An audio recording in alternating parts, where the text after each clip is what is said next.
Bismillah, alhamdulillah, wa salatu wa salam ala rasulillah. Welcome to another episode of Haqiqatjou, where we discuss religion and politics, the two least controversial subjects. As always, I'm your host, Daniel Haqiqatjou.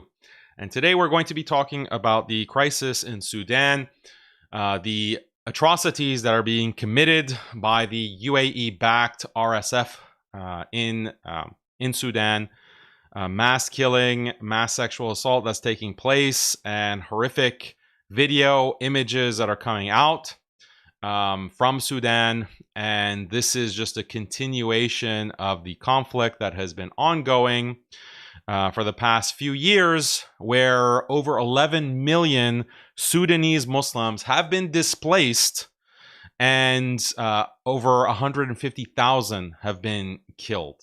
And basically the entire country has been destroyed because of this conflict. People don't necessarily use the word civil war, but there are two factions that are at each other's throats. They're being backed by foreign powers, and this is causing a humanitarian crisis and the loss of so much life of our Muslim brothers and sisters. So we want to cover some of the details of that. If you want a more in-depth look at Sudan and the history of the conflict, I did a show a few months ago where I looked specifically at Sudan, and we spent time on it, and that's clipped. It's been clipped. If you just search Sudan on the MuslimSkeptic channel, you'll be able to find that episode and see a lot of the details, some of the geopolitical details. I'll be recapping some of that, inshallah, today for those of you who haven't seen it. And yeah, it's just a terrible situation.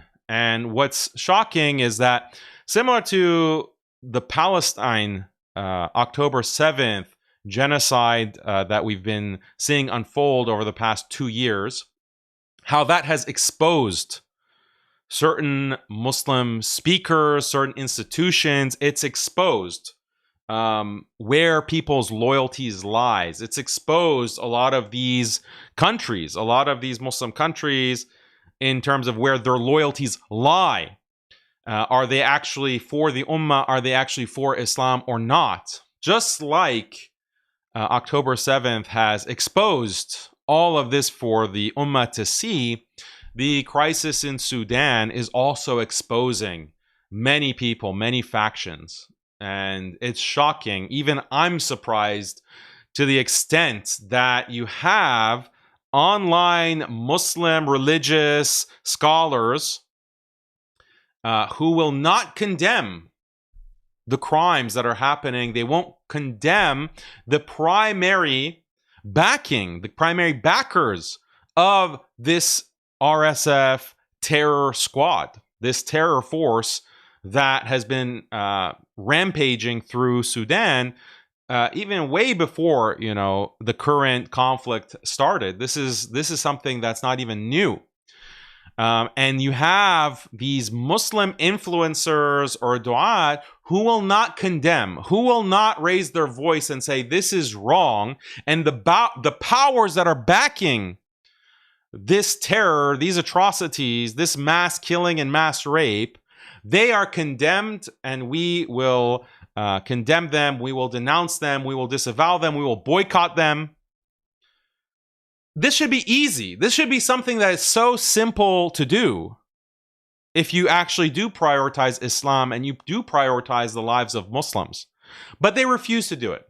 And that this exposes them. This shows the Muslims that these are individuals who are bought and paid for. They represent a certain political agenda rather than Islam. And we have to be able to recognize this. It might be murky at times. It might be, well, there's plausible deniability. Oh, he's speaking so beautifully about the Quran, about the Prophet sallallahu alaihi wasallam. Oh, look, he's doing debates against Christians, and he's doing debates against this one and that one. And so it's murky. Like, well, this seems like a sincere Muslim. This seems like someone who really cares about Islam and the Ummah. But then you have a situation where there's a genocide happening, tens of thousands being killed systematically, and then you have a Gulf country like the UAE or Saudi that's backing that genocide, and then this beautiful da'i, this amazing debater, refuses to speak a word of condemnation against those powers. This exposes that person as a charlatan, as a fraud, as someone who is representing politics, a political faction, more than he is representing Islam. And that's what needs to be called out. And of course, I'm referring just to the past maybe 24 hours or 36 hours of the meltdown we have seen from Adnan Rashid, who we've called on this channel lovingly Uncle Retard. He's really living up to that title in the past 36 hours, just having an absolute meltdown because I've just asked him to condemn the UAE. Condemn the UAE and MBZ by name when it's been confirmed that the UAE is backing the RSF, Rapid Support Forces, in Sudan, committing atrocities as we speak. Committing atrocities, mass killing, mass rape. And I'm going to show you some of this shocking footage to the extent that I can on YouTube without being censored. I'm going to show you some of this shocking footage, what they're doing to the Sudanese. And it's beyond words. This is beyond words. This is what we see from the IDF. We expect the IDF, these Jewish terrorists, commit atrocities, but it's not limited to the IDF. You have the UAE-backed RSF also committing unspeakable crimes against Muslims in Sudan. So it should be a no-brainer, just like someone can condemn the IDF. And if you refuse to do so, that would make us question who's paying you, where are you getting your support from, why can't you condemn the IDF? Just like we would ask those questions, we have to ask similar questions for those like Adnan Rashid who refused to condemn the UAE. So we're going to look at that, inshallah, today on the episode. We're also going to talk about the situation with Sami Hamdi, the brother who many of you may know. He's a very prolific political analyst, commentator. And, I don't agree fully with all of his positions or all of his views, but he has been detained in the midst of a tour that he was doing in the United States, speaking at different venues, at different masajid and podcasts. He's been detained by ICE, and he has been held in an ICE detention facility, and his health has been deteriorating.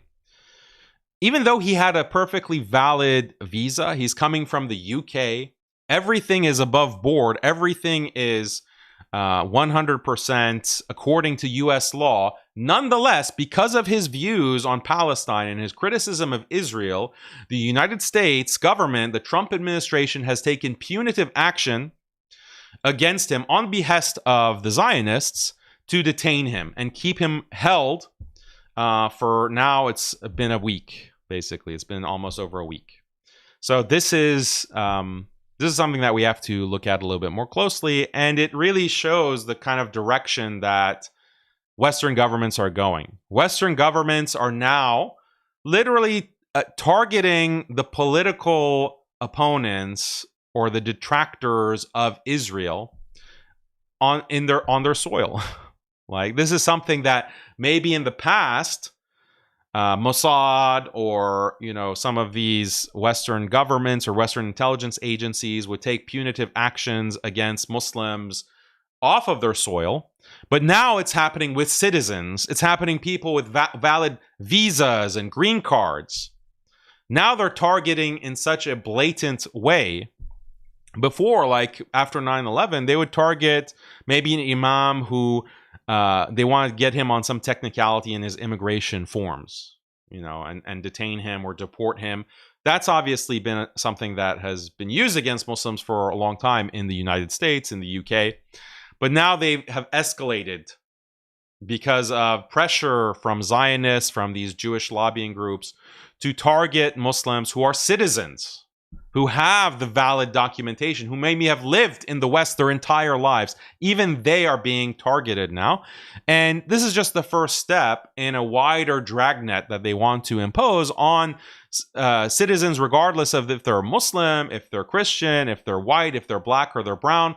This is the overarching project that they have, that they've explicitly talked about, that Netanyahu has explicitly discussed, but they roll it out with the Muslims first because they know that it'll be less politically shocking if you start with Muslims and you establish a precedent, a legal precedent, and then you can roll it out to majority groups like Christians, like whites. So if you criticize Israel, if you have some criticism of Jews, you can criticize Muslims, you can criticize Christians, you can criticize atheists to a certain extent, you can criticize Buddhists, Hindus. But if you start criticizing Jews and Judaism, or you insult their books, like the Talmud that literally says that having dark skin, having black skin is a curse. And if you're an Arab or a Persian, like you're a devil, like overt racism in their holiest book, like the Talmud. If you start criticizing that, then the U.S. government from on high is going to destroy your life. That's basically where we're at right now. And so we have to look at Sammy's case a little bit more closely. And it's heartbreaking because his father is going on Twitter and pleading for the U.S. to release his son. You know, this is his father in his old age has to worry about his son being put in some dungeon without adequate medical attention because of, you know, what the Jewish lobby has demanded. So this is quite a disturbing case. We're going to look at some of these details. Also, if we have time later in the stream, I'm also going to talk about the latest Wahhabi humiliation. So there's Adnan's meltdown that we're going to go over. But there's even more. There's even more humiliation from the Wahhabis that is worth discussing, because there was a debate challenge from Fareed that he made, you know, a while back when he started calling me a shirk apologist, all this nonsense. He had a big debate challenge against Daniel.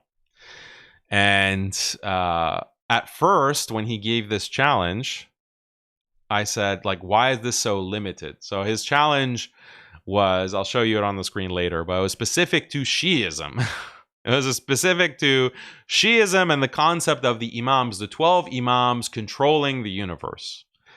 And at first I was like, it seems, Fareed, like you don't want to talk about Sunnism. You want to talk about Shiism, and you want me to take the pro-Shi side and to defend Shiism, so that you can smear me as being like a crypto Rafidi Shi. So why in the midst of the Wahhabi debates where we're talking about istighatha, concepts of shirk, what is actually the correct concept of tawheed? Is it what Ibn Abdul Wahhab teaches, or is it what the Sunni madhahib and the scholars of Sunnism teach? Those bigger discussions, no, you don't want to debate that. You don't want to talk about that. You want to dodge all that. Instead, you want a very narrow focus on this 12 Imams issue. So I said, you know, that seems very artificially restricted. And I didn't accept that debate. I said, look, I challenge you to actually talk about these bigger substantive issues that have to do with maybe Sunnism. But he refused. He refuses that. So then, you know, he started talking trash just this past week, saying, Daniel, why do Daniel's followers have amnesia? They don't remember that I challenged Daniel and he refused to accept it. So I took the bait. I said, okay, fine, Fareed. You know, you want to debate this very specific topic? Fine. You want to set the title of the debate, the topic of the debate? Fine. Let's debate. And then, as many predicted, he started adding more and more requirements, more and more restrictions, saying, no, you can't stream it to your channel. You can't publish it to your channel. No, I'm not going to have an extended dialogue with you. Only 25 minutes of crossfire. Crossfire? What do you mean by crossfire? Do you mean cross-examination? What's crossfire? So just more requirements. so that he would have. I would have no choice but to say, no, I'm not going to accept your ridiculous requirements to debate Shiism, to debate like a Shi'i doctrine with you. So anyway, we're gonna review that very amusing exchange and what's going to come of my dismantling of Wahhabism, because we're just getting started, folks. We're just getting started with the material, and I announced already that there's the next big video that's coming out.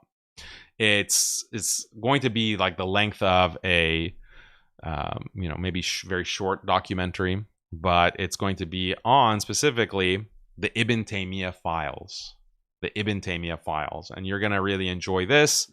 We're going to go in depth on the views and the beliefs of Shaykh al-Islam Ibn Taymiyyah, who the Wahhabis claim to revere and to consider, a scholar of the highest caliber. That's what the Wahhabis claim. But do the Wahhabis actually know what Ibn Taymiyyah said about the awliya? Do the Wahhabis actually know what Ibn Taymiyyah said about the ability of pious saints and anbiya and prophets to actually exercise control over the universe? Do they actually know his statements on that topic? I don't think so, because if they did, they wouldn't be so hardcore in takfiring other Muslims.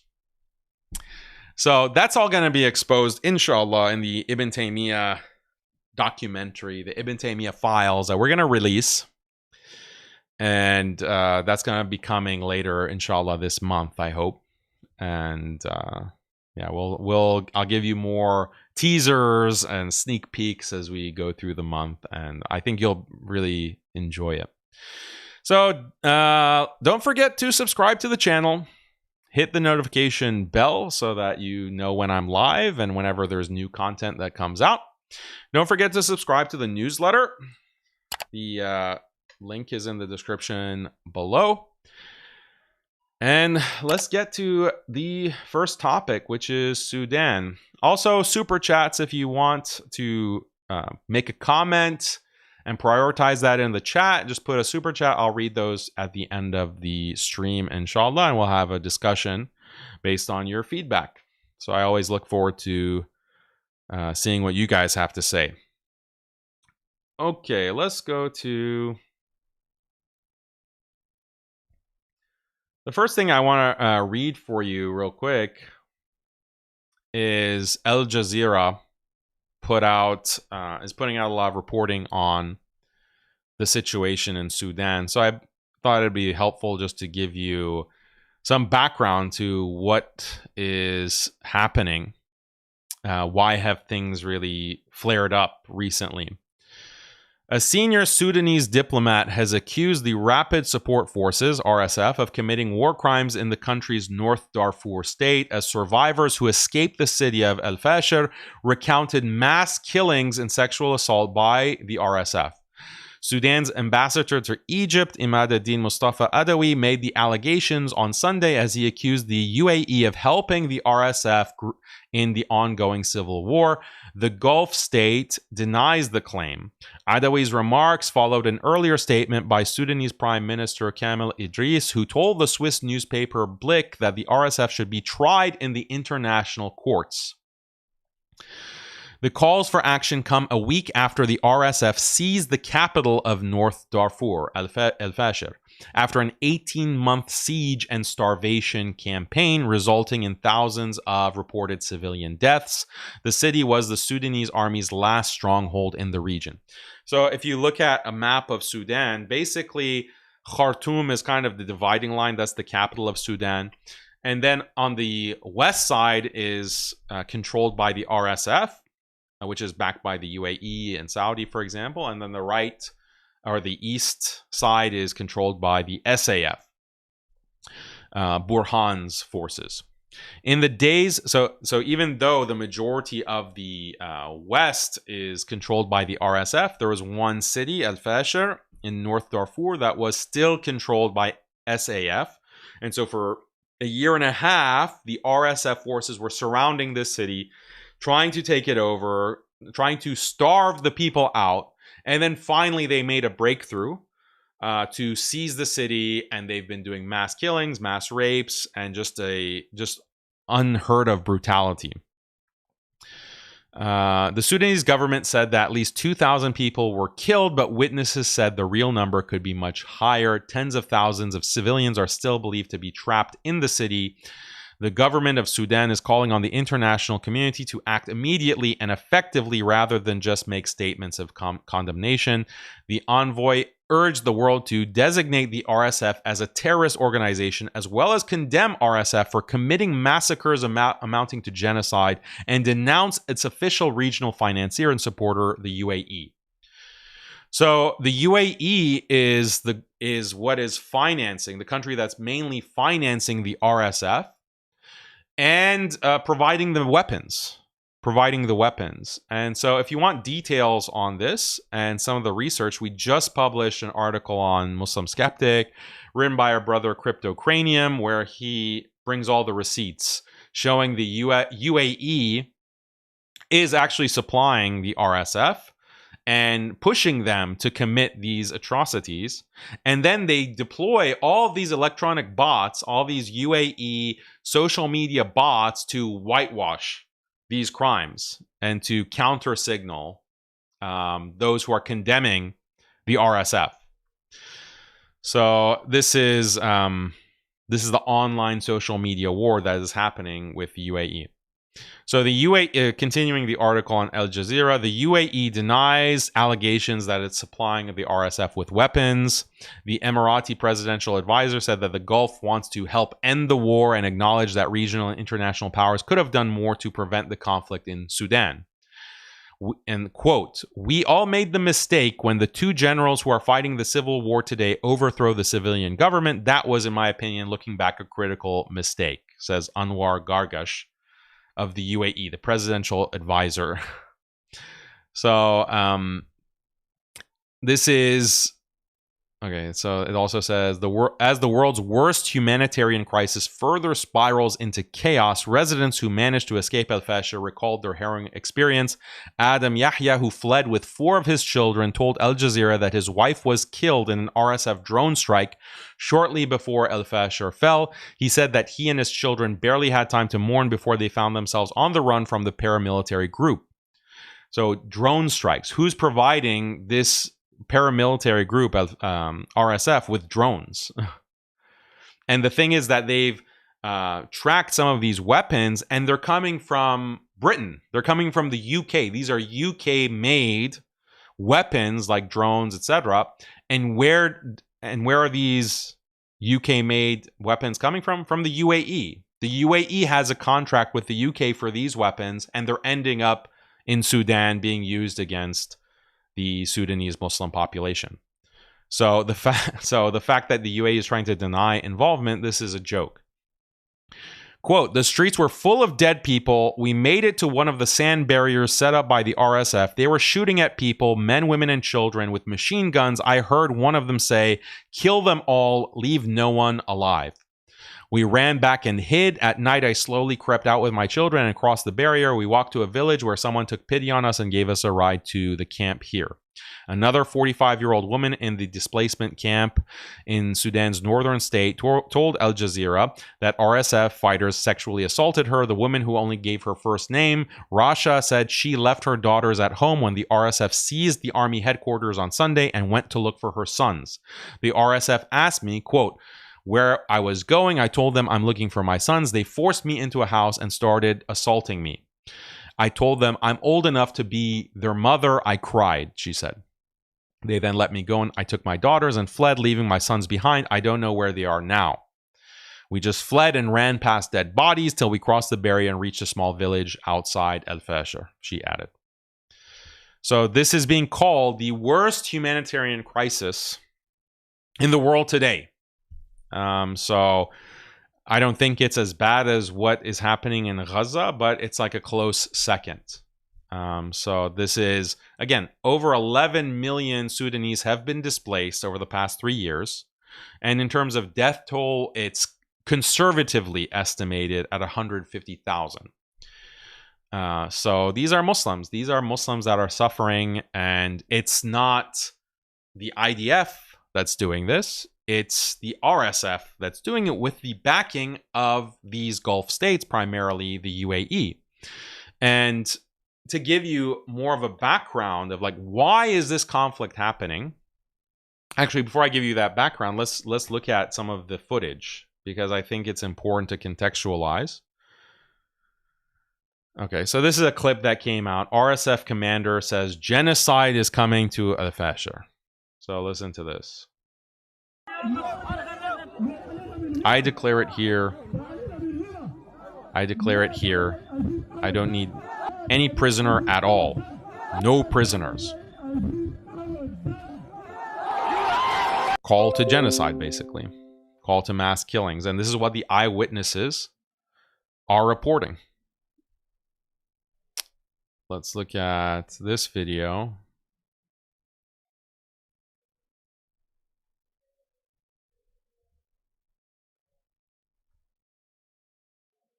So there's just some of the footage.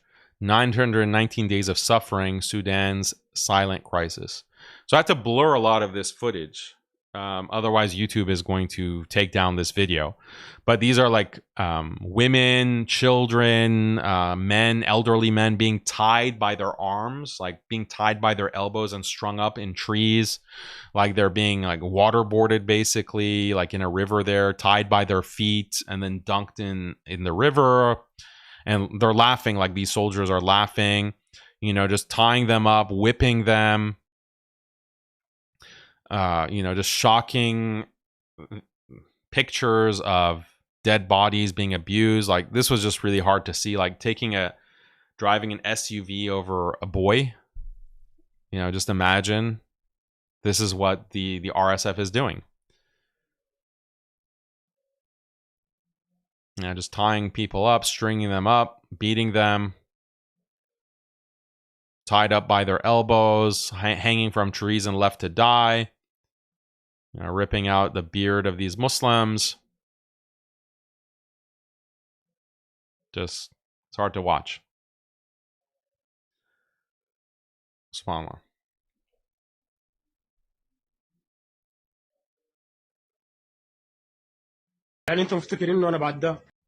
Yeah, so it's just shocking. Just there's tons of video from this. It's the RSF themselves that are putting out these videos.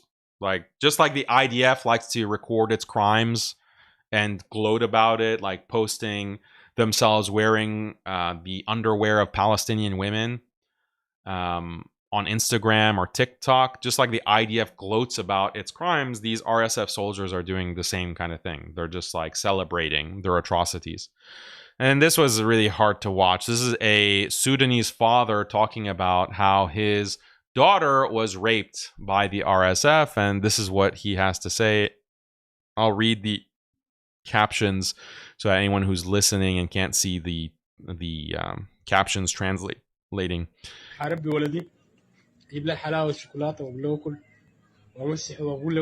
he's saying, I will raise my son, and I'll feed him, and I'll take care of him, and I'll tell his mom, let him sleep, the boy is tired. Wallahi, wallahi, I will raise him to be a man. Okay, I'm going to raise my son to be a man for what?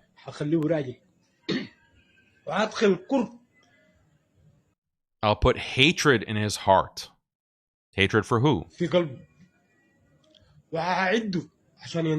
I will make him get revenge. To avenge his sister. To avenge his country. First enemy, the first enemy to get revenge from, is it the RSF? Is it the RSF who actually did the rapes? No, the first target for revenge is the UAE.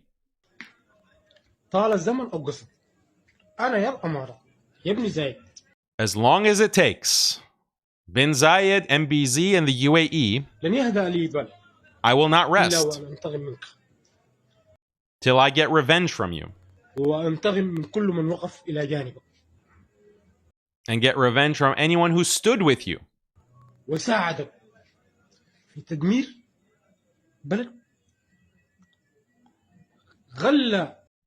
Get revenge for anyone who stood with you, who supported you in destroying our country.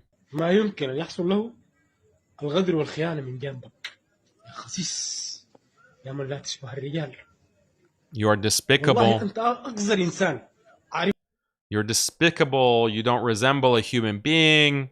You're the worst that humanity has known. عرفت بالبشرية أقذر إنسان، لأنك هذا السودان معون، أطعمناك وقفنا إلى جانبك. So he says, Sudan stood by you. And what is he referring to? Like, when did Sudan stand by UAE? Well, when it comes to the UAE exerting force in, for example, Yemen against the Houthis, who were the main suppliers of soldiers for the UAE to go and fight in Yemen? It was Sudan. It was the Sudanese soldiers who were deployed to Yemen to fight the Houthis. It wasn't the UAE sending like its own people. So this is one of the big reasons that UAE wants to maintain control over Sudan. It's because it provides manpower for these paramilitary forces from the RSF to fight UAE's regional conflicts in these proxy wars. Also, Sudan is resource rich, especially when it comes to gold. The majority of UAE's gold comes from Sudan, just basically stolen from Sudan. And Sudan is also extremely geostrategically important just because of its location. It's very close to the Horn of Africa. It is on the Red Sea, and therefore it has a very important deep sea port on the Red Sea that can allow whoever controls that port to project power throughout the Red Sea up into the Suez Canal. And the Sudan also, being on the south of Egypt, is very strategically important for projecting power onto Egypt and keeping Egypt in check. So these are things that the UAE is very concerned about, but it's also something that Israel is concerned about. And Israel is the main backer of the UAE. The UAE doesn't make a decision without Israel's approval. In fact, many of the things that UAE does is directly at the behest of Netanyahu. The UAE and Netanyahu and the Israeli government as a whole are like this. Mossad and Gulf Arab intelligence agencies are like this. So this is really the question that we have to ask. What concern does Israel have with controlling the UAE or ensuring that the UAE is in this constant state of civil war? And that's the real question that we should be asking. And this goes back to, if you understand this point, you really understand so much of the conflict in the Muslim world, in the Middle East over the past 20 years. And the bigger context we've discussed the Yinon Plan. The Yinon Plan from Odette Yinon, this Israeli strategist who wrote that Israel's strategy in 1980. He wrote a paper that Israel's strategy in the Middle East should be to constantly inflame sectarian conflict, nationalistic conflict, to create nonstop civil war, to weaken and destroy all of the neighboring countries, all of the neighboring Arab countries around Israel, in order to protect Israel from any potential Muslim state that gets powerful enough to be able to step in and protect the Palestinians and to prevent Israel from taking all of Palestine and ultimately greater Israel. This is the Yinon Plan. But more specifically, in the past 20 years, actually, it does go back to the 1980s, because what happened in the 1980s, post revolution in Iran, the Islamic Revolution, is that Israel determined that the biggest threat that they face increasingly is not Arab nationalism, but it's actually Islamism. Islamism is the big problem, because if it's Arab nationalism, well, you can make deals with the Arabs. You can give them money. You can buy them off. And you can normalize with them. And that's what we've actually seen since the Abraham Accords in 2020. But Islamism is a different beast because Islamism is driven by Islam. It's driven by theological concerns. And theological concerns are not the same as political or nationalistic concerns. It's not as easy to negotiate with Islamists because they have a religious belief in, for example, the sacredness of Jerusalem and Masjid al-Aqsa. They also have this kind of bond with the Palestinians that transcends nationalism or ethnicity and even sect. So Islamism is going to be a much harder nut to crack. We cracked the Arab nationalist nut since the founding of the State of Israel, or really from the founding of the Balfour Declaration being made. We've cracked that. But the bigger issue now, especially in light of the Islamic Revolution in Iran, is Islamism, political Islam. So wherever there is political Islam, we have to target that country and try to destabilize it, sanction it, get the United States to sanction those countries, get the United States to even invade those countries, bomb those countries. And this is why a country like Sudan is a problem, because they have this kind of Islamist history. They have Omar al-Bashir, for example, who has an Islamist strain, a Muslim Brotherhood strain. You have countries that are going to be more aligned with Iran, which is a theocratic state. So these countries need to be attacked and destabilized. Anything that any country or any political movement or leader that has a whiff of Islamism, whether it's the Muslim Brotherhood, Ikhwani variety of Islamism, or it's the Iranian Islamic Revolution brand of Islamism, either one, they have to be destroyed. Hamas is another example. Hamas is the main example. Ikhwan related. They are both. They are Ikhwani, Muslim Brotherhood aligned, and they're also working closely with Iran. We have to destroy and destabilize, and to the best of our ability, implant or install a kind of secular Arab nationalist type dictator, tyrant. That's our plan. That's our whole strategy. And countries like Saudi and the UAE are heavily involved in pushing that plan, pushing it onto the entire Middle East. And one of the big things that they do, for example, any kind of scholar that they consider to be Ikhwani, and Ikhwani means that you are advocating political Islam, or you're advocating kind of alliance across the Ummah with Iran, with the Shia, with other Muslim countries, creating a kind of pan-Islamism. If you have either of those, teaching either of those, you're going to be put in prison. You're going to be jailed in Saudi. You're going to be prevented from doing Hajj. You're going to be prevented from doing Umrah. You're a target. Me, for example, I'm not able to fly to these countries because they're going to throw me in a dungeon and you'll never hear from me again. So that's this is the bigger context. It's Islamism. And I don't agree 100% with Ikhwan al-Muslimin. And I think they have certain wrong ideas.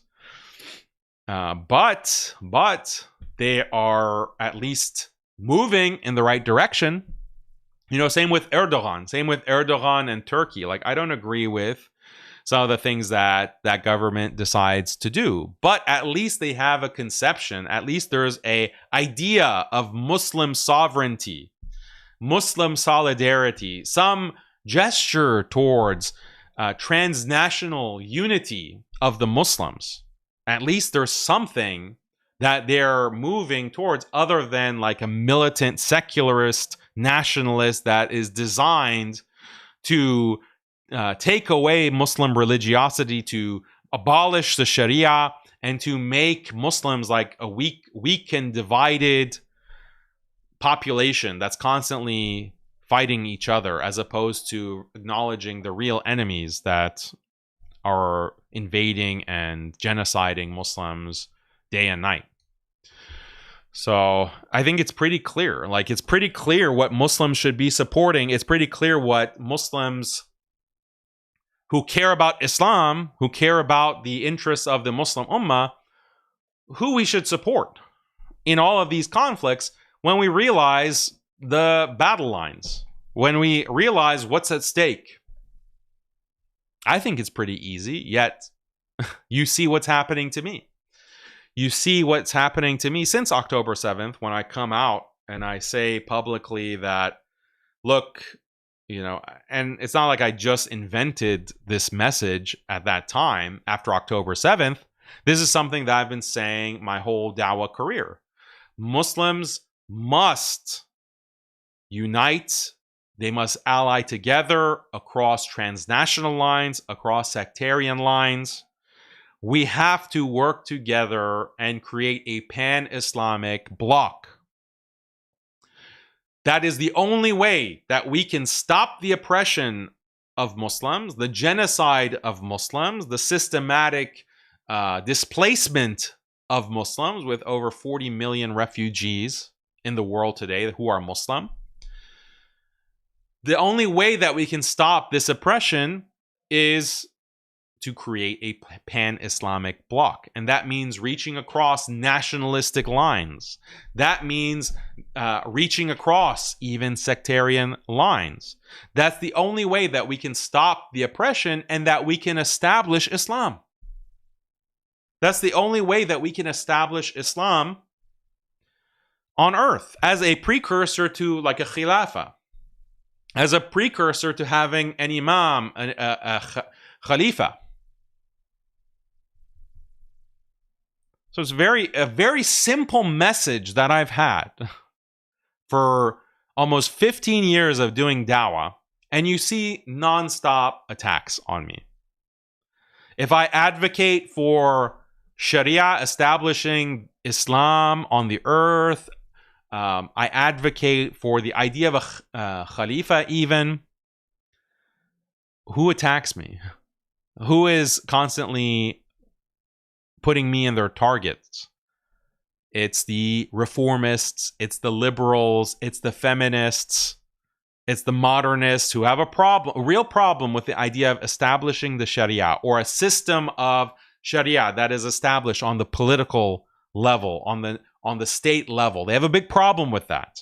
They want the Muslim masses to accept democracy, to accept secularism, to accept, liberal human rights and women's rights, feminist women's rights, LGBT even at one point. They want you to accept all of that. And then Daniel comes along and he says, no, that's unacceptable. That's not really in line with traditional Islam. You're actually reforming Islam. You are replacing Islam with a modernist substitute, a modernist liberal feminist substitute, and that's unacceptable. I get attacked. I get blacklisted. I get blackballed.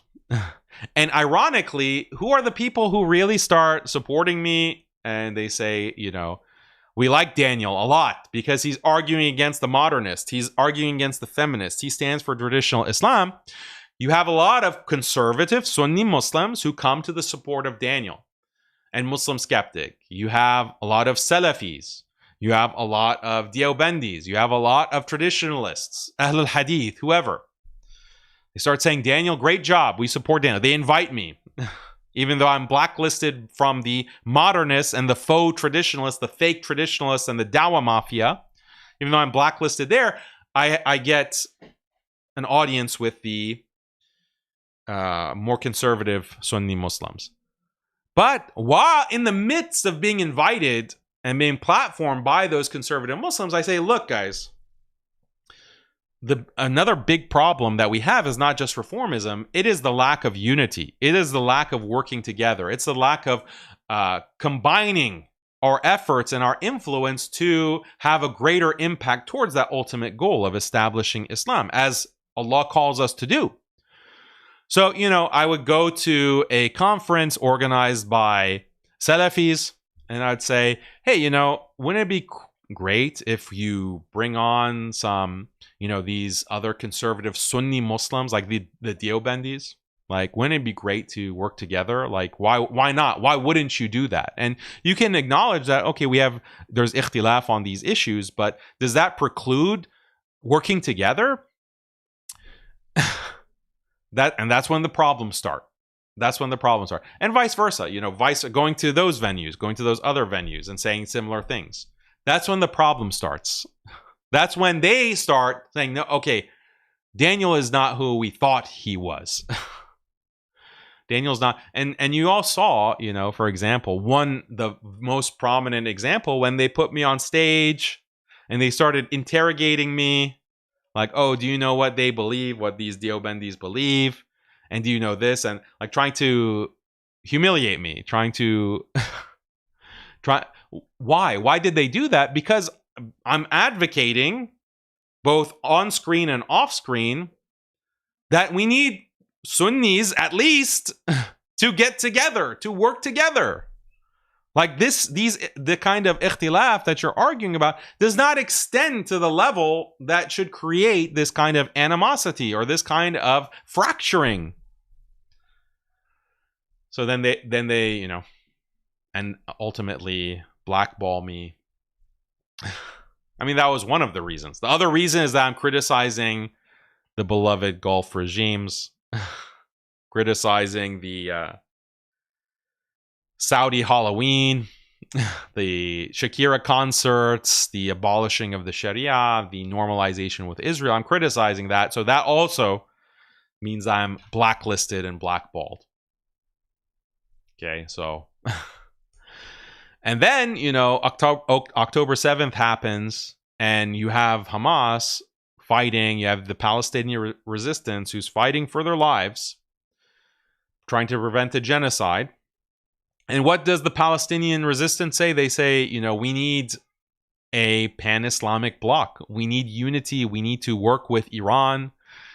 Even though we disagree and we condemn Iran for crimes that they've committed against Muslims, we need to, in this time, the bigger threat is coming from Israel. So we need to work together. That's coming from the Palestinians. The Palestinians said that. And then I said, yes, this is correct. This is what Islam actually requires.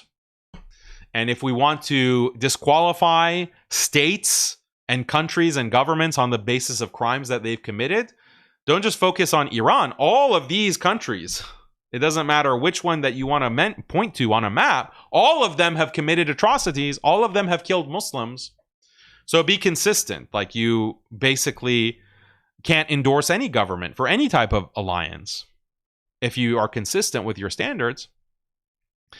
So that's why I said October 7th. And then you know what happened. The rest of the Wahhabis, before it was just the Madkhalis, but then the rest of the Wahhabis became enraged. The Haddadis, the Madkhalis, the Daeshis, the ISIS types, they all became enraged. They start attacking. What's your Aqidah?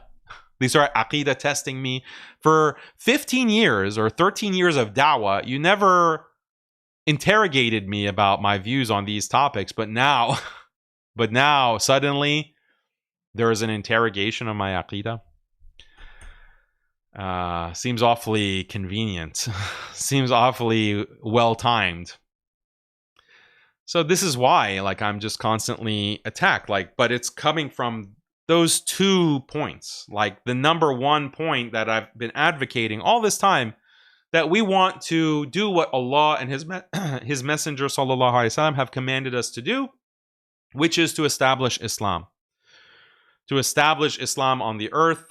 And that means, Islam in its entirety. We need an Islamic government. We need a Muslim state for Muslims. That's not limited to one ethnicity, one sect, one nationality. So this is all I've advocated. But to reach that, to accomplish that, it can't just be like a pie in the sky, just an abstract thing. What kind of tangible steps are we taking to do that?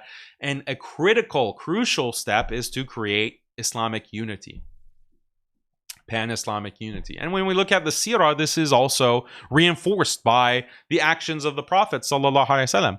Before the Muslims could be a force to be reckoned with against the Quraysh, the Prophet Sallallahu Alaihi Wasallam had to bring together all of these different tribes. All of these different tribes that had centuries, generations of blood feuds against each other. And they did not want to join hands. And that was one of the big obstacles for them to even become Muslim. They said, we're not going to become Muslim because that means becoming the same religion as these opposing tribes that we hate and we never will ally with. That's what prevented them from becoming Muslim. The Prophet ﷺ had to overcome this obstacle by teaching them that the devotion and the loyalty to Allah and His Messenger ﷺ is more important than these blood feuds, is more important than your tribalistic lines. And if you are preferring tribalism over Allah and His Messenger ﷺ, you are jahil and you're a kafir. You are a jahil and you are a kafir. And this is one of the main reasons, this is one of the main problems, not the only problem, that the Quraysh had with the Prophet ﷺ and with Islam. They didn't want to lose their elite status. They didn't want to be considered another tribe amongst tribes under the Messenger ﷺ. So tribalism is jahiliyyah, and it is one of the main issues that the Muslim Ummah today has to overcome in order to be able to stop the oppression and ultimately establish Islam, ultimately establish Khilafah. And this is a problem that's not going to go away with the Mahdi, by the way.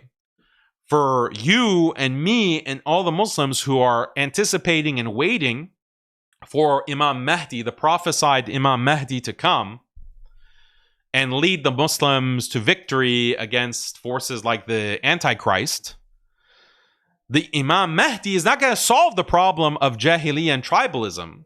Because if the Muslims are tribalistic, they're not going to agree to follow Imam Mahdi.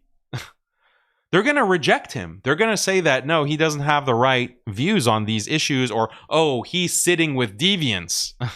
He's sitting, the Mahdi is working with the deviants. The Mahdi is working with Ahlul Bid'ah. We're not going to accept him as our Mahdi. So this is something that you have to understand. Like, the Imam Mahdi is going to be fighting some Muslims. He's going to be fighting them because they're against him. They're opposed to him. So these are the things that we have to understand. So going back to Sudan, I've noticed that a lot of these Wahhabis are dead silent. They're dead silent about the atrocities being committed by the RSF. We saw some of the footage, we read some of the eyewitness testimony, and I challenge one of these Wahhabis, Adnan Rashid, to condemn the UAE. And you won't believe the meltdown that he's been having. Like, it's truly shocking. Even I didn't think that he was going to lose it like this. And it's just revealing. It's exposing the kind of person he is. And it has a lot of implications for his dawah, honestly. So, first thing that happened in this exchange, I'll show you.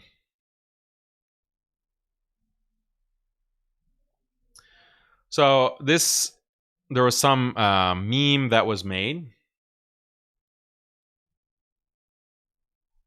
by a brother, Labib. And mashallah, it was a very funny meme.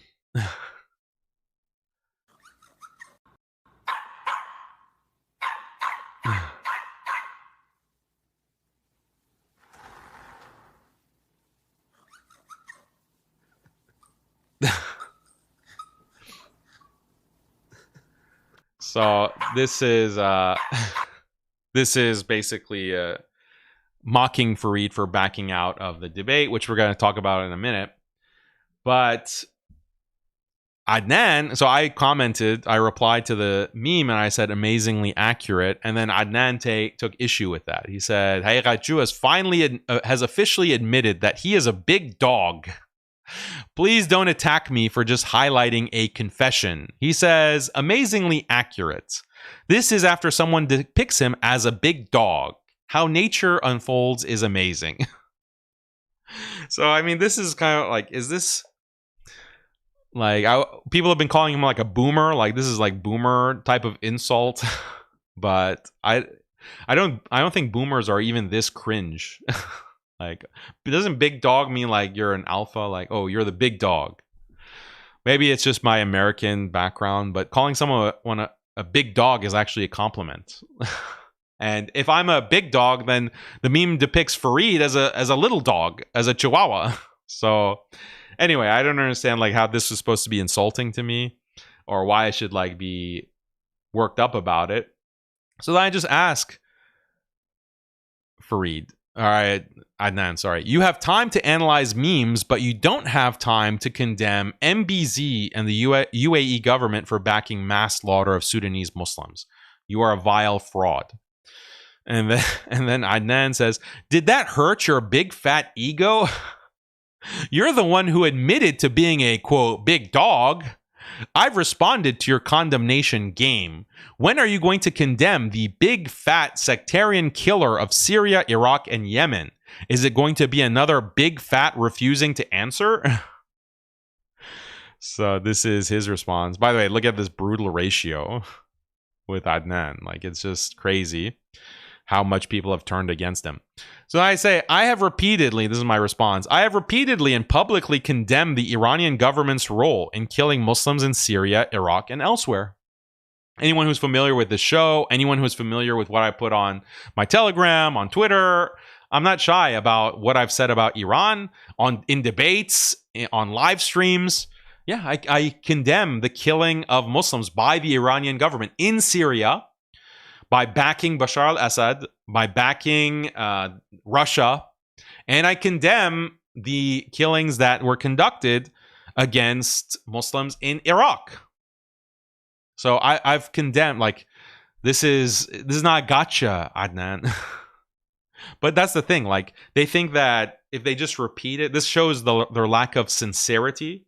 Because Adnan knows that I've publicly condemned many times, I've made it clear my position, but he just repeats it so that if anyone has missed that, if anyone hasn't seen that, then they will come away with the impression that I'm avoiding condemnation, and so I'm a hypocrite. I have double standards. I'm making Adnan do something that I myself refuse to do. So this is dishonesty. This is a lack of sincerity that is very apparent. So then, this was one response.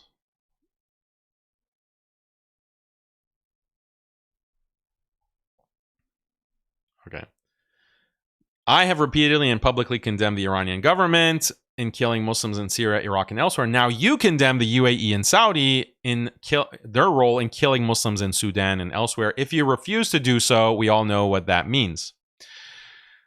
So then he says to someone else, Brother Taro Wheel says, Adnan, I'm a huge fan of your work. Why aren't you replying to this message? I'm starting to think Haqiqatjou is telling the truth about you. And then Adnan says, I've responded multiple times. Can't do it for everyone under every post. I have made myself clear that I condemn all crimes committed by all people at all times. That means all crimes, it doesn't matter who does it. I don't defend any government in the world, unlike Daniel. And then he says to me, why do you continue to prostitute yourself to Iranian establishment? You can't deceive people anymore. Everyone knows your deep love for the Iranian regime. I do not serve any government agenda like you do. I am free and will remain so. I condemn all crimes. Yeah, and then you're so free that you can't even say the words UAE. You can't even condemn the UAE government or MBZ. That's how free you are. Like, imagine the deflection. Like, I condemn all crimes by all people, real and theoretical. That's like someone coming up to you and saying, well, do you condemn Israel? Do you condemn the IDF for the genocide, the atrocities? And your response is, I condemn all crimes by anyone, anywhere. So, such an obvious deflection, such an obvious, like, who do you think you're fooling? Like, so this guy has no self-awareness. He has absolutely no self-awareness. And he's getting absolutely cooked in the comments. So then he continues to escalate. So clearly he's having a meltdown. And he starts posting this. Hypocrite Rafida are now playing a new game. They're trolling Muslim accounts asking everyone to condemn Gulf involvement in Sudan. These are the same people who were sleeping when Iran was committing genocides in the Middle East. We are different. We condemn all crimes. Okay, so this is, again, his only response is to accuse others of being silent on Iran, when that's demonstrably false. Like, it's demonstrably false that I'm quiet on Iran, when in the reply to your tweet, I condemn Iran. Not only have I done it in the past, here's a refresher for you, Adnan, as a response to your dishonesty, to your lie. Here it is again, and he still pretends like there's no condemnation, and I'm applying a standard to him that I don't apply to myself. So this is what the hypocrite Rafida are doing. They're trolling Muslim accounts. This is trolling, like calling out the UAE is trolling, like pointing out how a allegedly Muslim government is attacking Sudan and committing atrocities through a proxy force of the RSF. It is trolling to call that out, to defend the Sudanese Muslims from this foreign intervention. That's trolling to you, Adnan. So this is quite disgusting. And then he wants to make it clear, very clear. Before I get attacked, before the Rafida trolls turn up and ask me where we condemn crimes in Sudan, I do it again. I condemn all criminals, Sudanese and foreign, Arab and non-Arab, for killing any innocent people in Sudan. If this is not enough, then die in your rage. Yeah, it's not enough, Adnan. It's not enough because, again, you have been posting nonstop against Iran. When it comes to Iran, you are condemning Iran very explicitly by name, calling out their officials by name, dedicating videos, dedicating tweet after tweet after tweet to condemning them by name because allegedly you can have so much concern for Muslim lives. You have so much concern for dead Muslims. So you feel the obligation to call out Iran by name. Iran is at fault here. At that time, you don't say, "Oh, I condemn all crimes." I condemn every crime that has ever been committed ever by anyone. At that time, you're very specific. You're very specific about who you condemn, to such an extent that when the Palestinians say that, yeah, we also condemn Iran for these crimes against Syrians and Iraqis, but we need to ally with them against Israel. When the Palestinians say that, you called them fools. Remember that? You're condemning that's the extent of your specificity, that even when other Muslims like the Palestinians, like Hamas, are joining hands with Iran, you go out of your way to even condemn the Palestinians and to call them fools, to call them idiots for working with Iran. That's the nature of your specificity and your targeted attack against Iran. Okay, that's fine. That's fine. Make all these claims about Iran, a lot of which are completely baseless, and I challenged you on, like your ridiculous claim that Iran has killed 10 times more Muslims than Israel. No, citation needed, no actual receipts posted, and I challenged you that, and I challenged to debate you, and you ran away. You refused to debate that kind of claim. But putting all of that aside, where's the consistency? Why are you not speaking out against the UAE with the same specificity? Suddenly, when the Gulf is mentioned, or the Gulf is complicit in killing Muslims, where's your concern for the Sudanese Muslims? Is it because they're black? Is it because they're black Africans and suddenly you don't have any more specificity? You're not explicit anymore. You retreat to generality. Oh, I condemn all crimes ever. It's a very obvious deflection. So it starts, even I'm starting to wonder, like, what do they have on you, Adnan? Like, is this like an Epstein situation?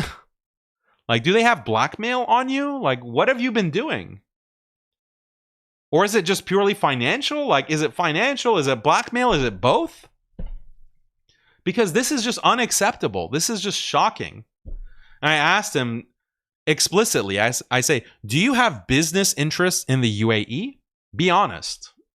Be honest. Do you have any? So then, rather than answer, he says, do you have muta interests in Iran?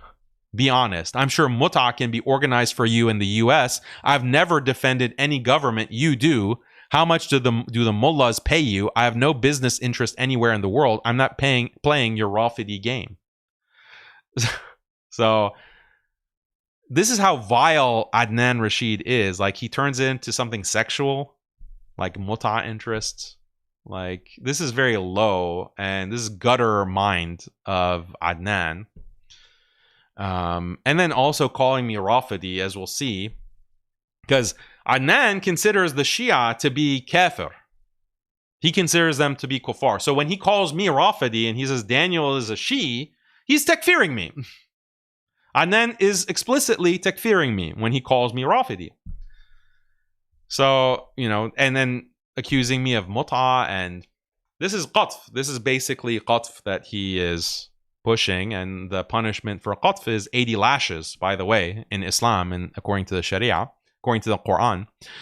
But anyway, you know, this is all he can't say UAE. He can't condemn them. So it's got to be business interest. It's got to be blackmail. There's got to be some reason, you know, that he can't say it. He says, he's talking about me again. This Assad apologist cares about either Sudan, neither Sudan nor Palestine. He is doing the bidding for Iran. He is well-exposed agent provocateur and has an army of bots and trolls funded by Iran. Every accusation is a confession, am I right? Do not take any of his political commentary seriously. There is no benefit of the doubt. So he's clipping like something talking about me. So I don't care about Sudan or Palestine. Does the Palestinian resistance care about Palestine? Because it's the Palestinian resistance that first said we have to ally with Iran. It's the Palestinian resistance who said that. So do the Palestinians not care about Palestine? They don't care about themselves? I mean, that's literally what Israel says. Israel says that Hamas and the Palestinian resistance are just proxies of Iran, and they don't actually care about the Palestinian people. They're just agents of Iran, and they are willing to do whatever for their own benefit, even if that means sacrificing the Palestinian people. This is the propaganda coming from Unit 8200. It's coming from the Israeli Foreign Ministry. This is what they're pumping out on all of social media and even mainstream media to depict the Palestinian resistance as an agent or proxy of Iran, as opposed to an authentic Palestinian cause or organization. Adnan takes literally the same exact script and he applies it to me. He says, I'm an Iranian agent. I don't care about the Palestinians. I'm just a proxy for Iran. Okay, Adnan, if I'm a proxy, then Hamas, then these Palestinian resistance groups, they're also proxies for Iran because they're saying the exact same thing. They're calling for the same exact kind of alliance. And I have no doubt that if Adnan Rashid were on a live stream with me, just like last time he was, I'd be able to easily pin him again and force him to say that Hamas and the Palestinian resistance are not only fools, they're not only idiots, that's what he said last time, but also that they're just proxies for Iran and they don't care about Palestinian lives. I could easily get that out of him. Because, you know, that's what happens when you have a low IQ person. You can just talk circles around them. But this is shocking, right? If you, not just Daniel, anyone who says that, hey, we need a pan-Islamic alliance, Muslims need to work together, whether it's Iran, whether it is Syria, whether it's Jordan, whether it's Lebanon, whether it's Saudi, whether it's UAE, whether it's Morocco, whether it's Egypt, all the Muslim countries, whether it's Pakistan, Afghanistan, Bangladesh, all the Muslim countries need to work together to fight for Islam and for Muslim interests. If you say that, that means you're an agent of Iran. That means you're an Islamist. You're an Islamist, and this is a threat to who? Remember what we just said about Islamism being the main threat to who? And Israel, what does Israel want to do? It wants to discredit Islamism. It wants to present Islamism as terrorism. It wants to present Islamism as being like an Iranian psyop. And suddenly you have all these Wahhabis, like Adnan Rashid, like these sectarians, like Jumas, for example, who come out of the woodwork to tell us that if you want a pan-Islamic alliance with Iran, that means you're an agent of Iran. What a coincidence. What a coincidence that the messaging is so perfectly aligned. What an amazing coincidence that is. That the IDF and literal IDF generals like General Adare Avcay or Avcay Adre of the Arabic speaking spokesperson for the IDF, and Adnan Rashid and Jake, Fareed, Jumas, all of these losers, they all have the same messaging. Is that a coincidence? Do you think that's a coincidence or not?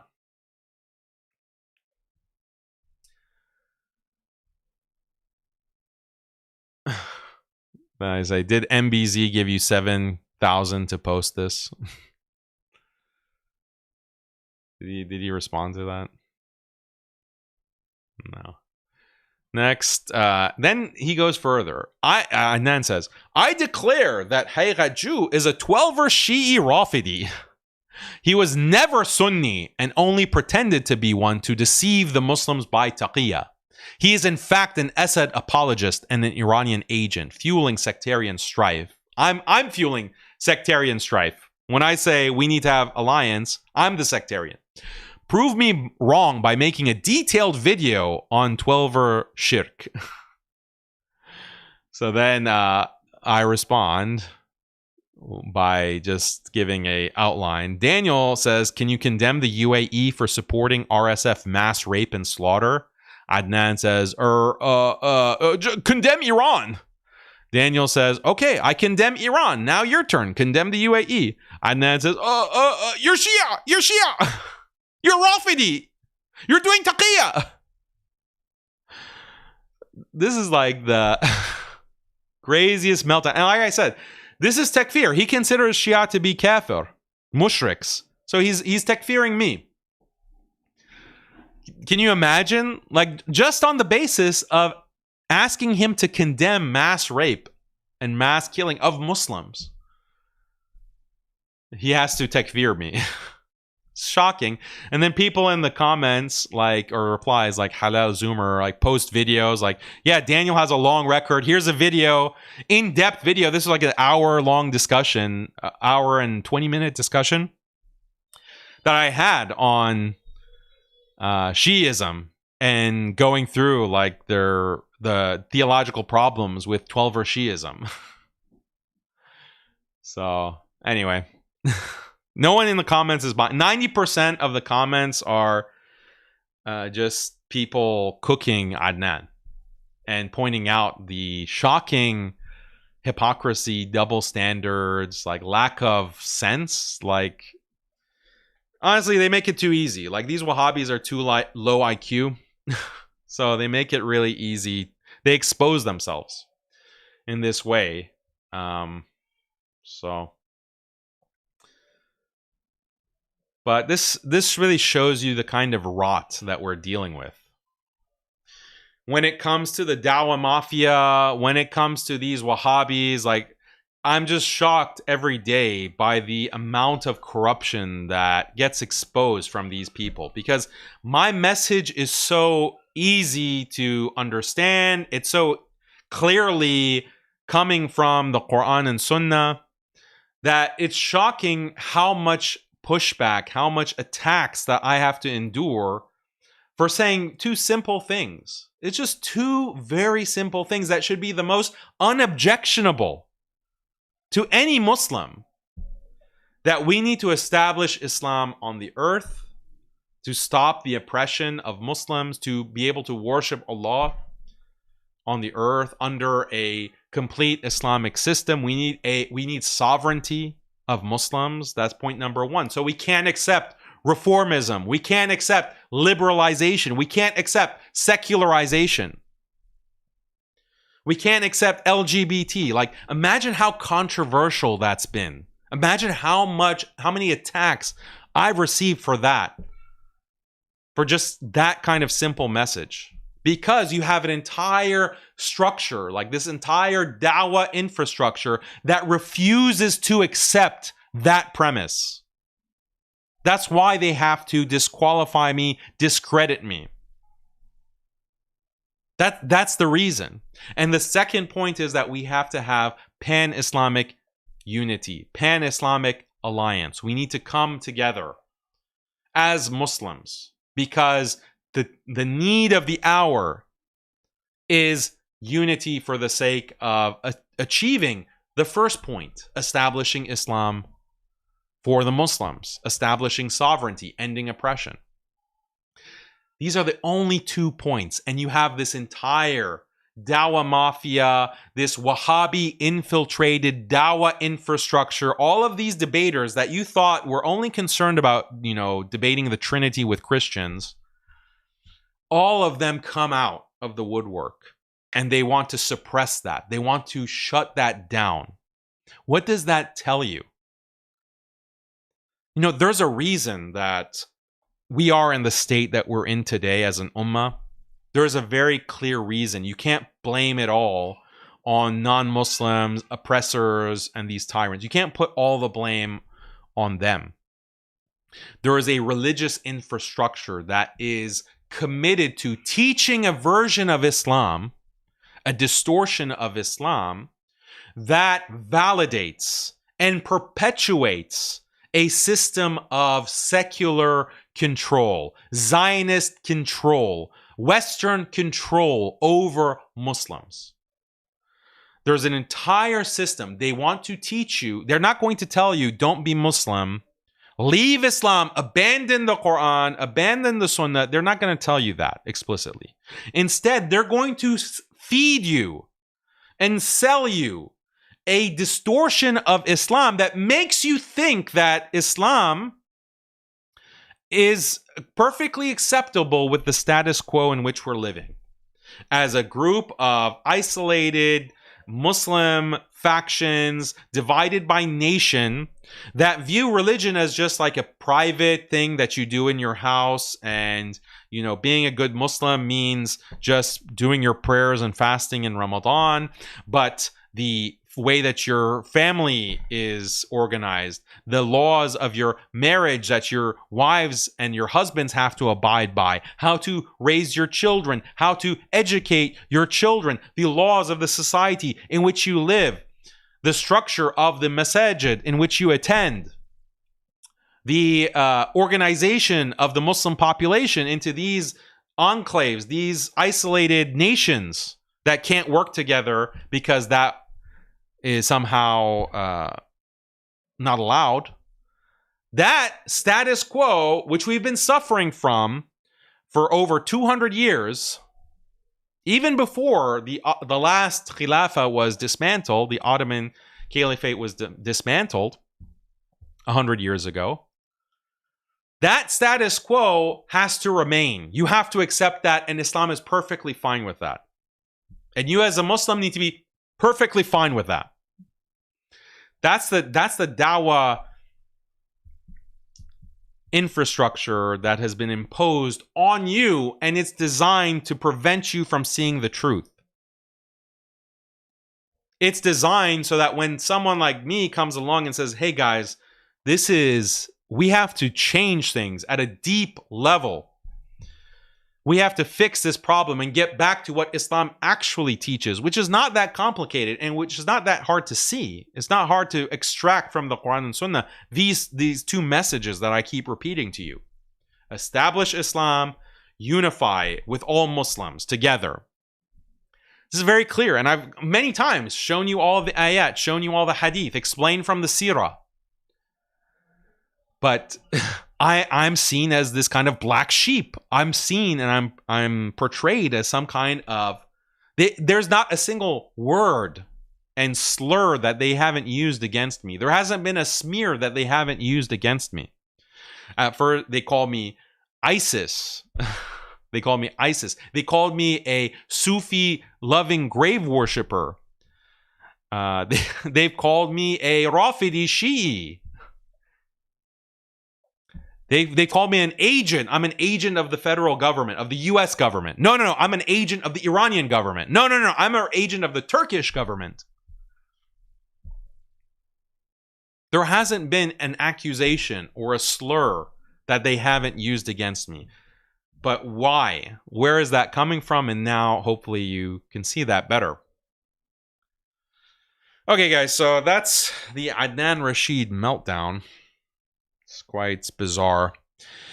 So let me give you an update now on Sami Hamdi. I mentioned earlier in the show, he's still being detained, and it's just a punitive measure that they've taken. And like I said, I like Sami a lot. I've met him on one occasion, and I don't agree with all his takes. And I'm sure he doesn't agree with a lot of mine. But he has done a lot of great advocacy on behalf of Palestinians. He's also a very severe critic of some of these Gulf regimes. And he's a Muslim. He is a Muslim, and he's being punitively attacked by the U.S. government because of his advocacy for Palestine and his criticism of Israel.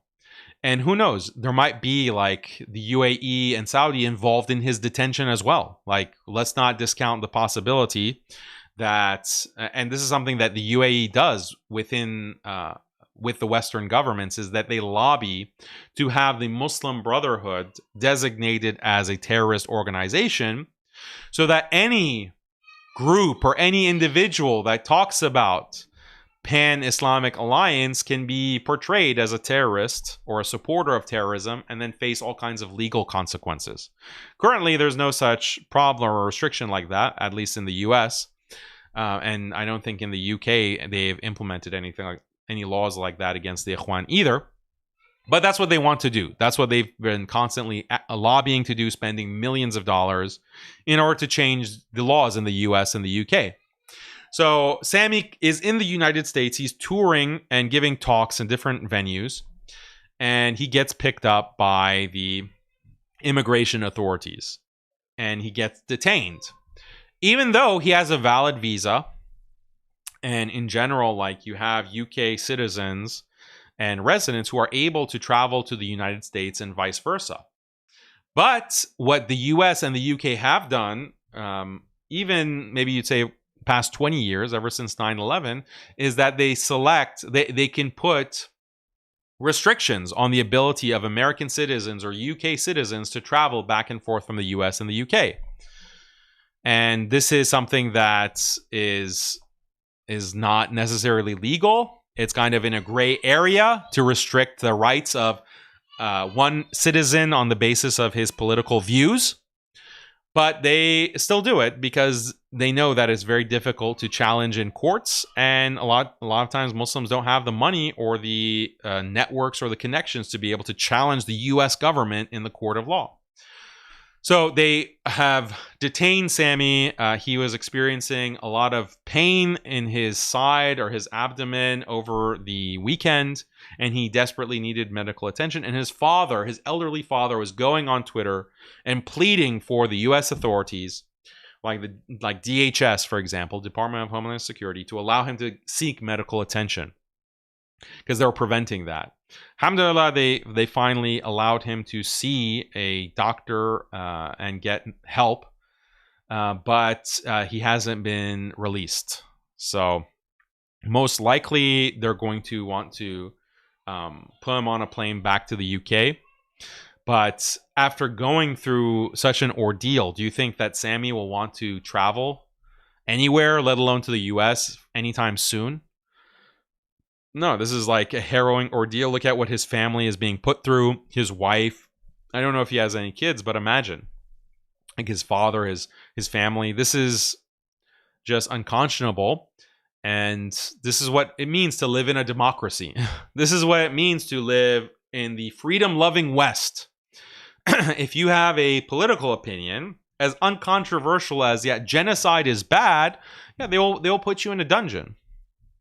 And that's for the citizens. If you're not a citizen, then they could extrajudicially detain you, put you in Guantanamo Bay, put you in a Bagram prison, or any of these black sites, and torture you, waterboard you. All of this has been documented and exposed, leaked through documents from the CIA, how they take Muslims and torture them, basically make them disappear, drone strike them. This is what democracies do. This is what the upholders of human rights do. This is the rules-based order. This is the liberal, secular, rules-based order. This is the product of American freedom and what the founding fathers, unleashed on the world. So Sammy, unfortunately, is being detained in this way, and it's, there's no sign that this is going to get better. It's probably going to be accelerated. More people are going to be targeted. And I have international travel coming up in the coming months as well. And so I'm worried as well. They're going to cause an issue for me. They're going to detain me. They're going to be hold me at the border.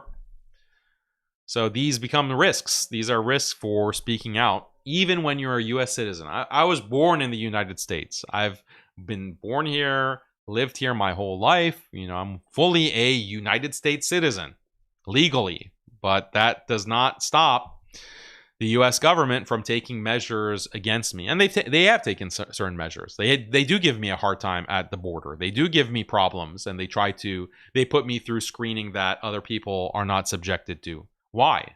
Because of my religious beliefs and my political beliefs. So for anyone who is under the illusions that, democracy, once we get democracy in the Middle East, that means freedom. That means freedom for all. As opposed to now we have these authoritarians who will disappear you if you criticize the ruler. Yeah, there's a similar system in the United States, and this is the nature of liberal rule, liberal democracy. This has been its history since the beginning of the Enlightenment.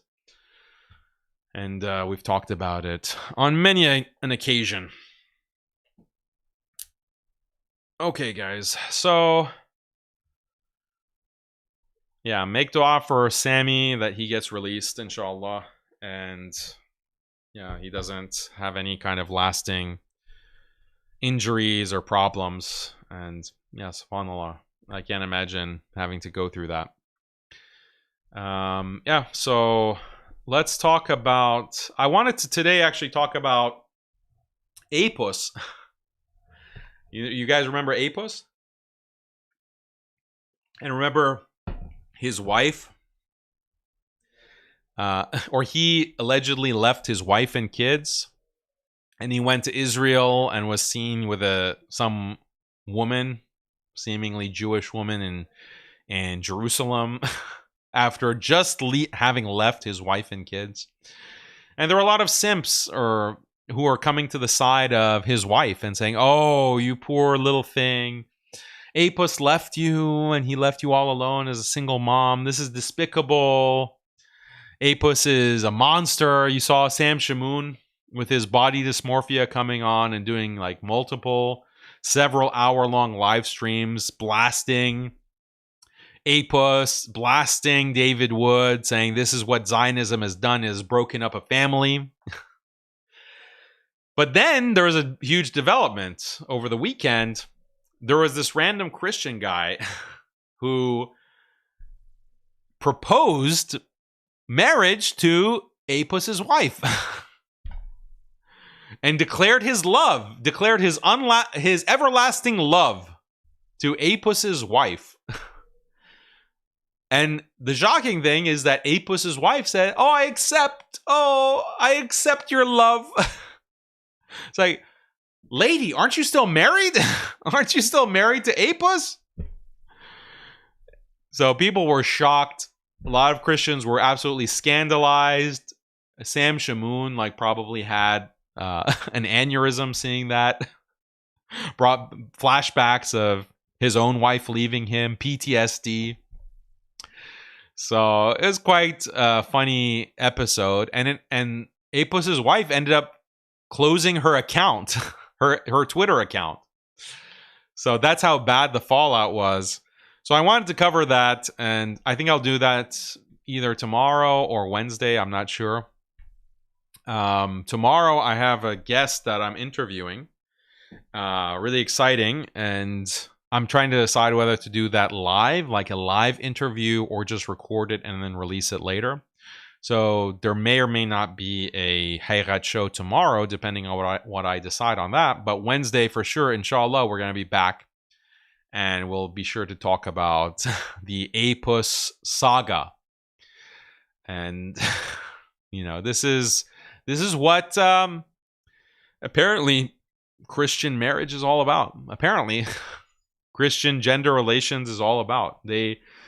Christians love to attack Muslims and say that Muslims are too conservative when it comes to gender relations, and Muslims prevent men and women from having organic relationships with each other, friendship, perfectly platonic friendships with each other. They like to criticize Muslims for gender segregation and hijab and all of this. But then when you look at the most religious Christians, the ones who are constantly talking about, oh, prayer, and oh, Jesus, I love you, and I have a personal relationship with Jesus, time for some more prayer. Those Christians are like publicly flirting and courting each other and proposing marriage to each other while they're still married. So this is, I don't know, like, not all Christians are like that, obviously, but it just makes you think, right? It just makes you wonder. So let me just recap really quick before we get to the super chats what happened with Fareed. So Fareed, as I mentioned earlier, he's dodging like all the rest of the Wahhabis, my debate challenges. There's literally not a Wahhabi influencer in the entire world. Influencer, sheikh, imam, whatever, da'i, who is willing to debate me on Wahhabism, willing to debate me on shirk, on tawheed, on istighatha, on tasarruf, on any of these issues, on ibadah, worship. Not a single Wahhabi. It's not like I'm not relevant enough for them to come and debate me. They dedicate a lot of time and resources to make videos, to make PDFs, to make all these tweets, analyzing everything that I say, attacking me, literally going through like hundreds of hours of my live streams to try to find anything that they can use against me. So I'm clearly important enough for them to dedicate all this time and all these resources to refuting me. But they just don't have enough time, apparently, to sit down on a live stream and have a conversation or have a formal debate of any substance. So, this is a scandal. Like, this is very scandalous. It makes the Wahhabis look like cowards. It discredits them. And even their fans, even fellow Wahhabis, are scratching their heads and wondering, like, I thought this is a slam dunk case. I thought it's so obvious that what Daniel is saying is wrong. And it's so clear cut that Daniel is a shirk apologist. I thought this was so obvious and apparent. So why can't you just sit with Daniel and prove it? Just shut him down. Just destroy Daniel once and for all. The fitna will be over. We can all move on. We can put Daniel in our past. And we don't have to worry about this shirk apologist ever again.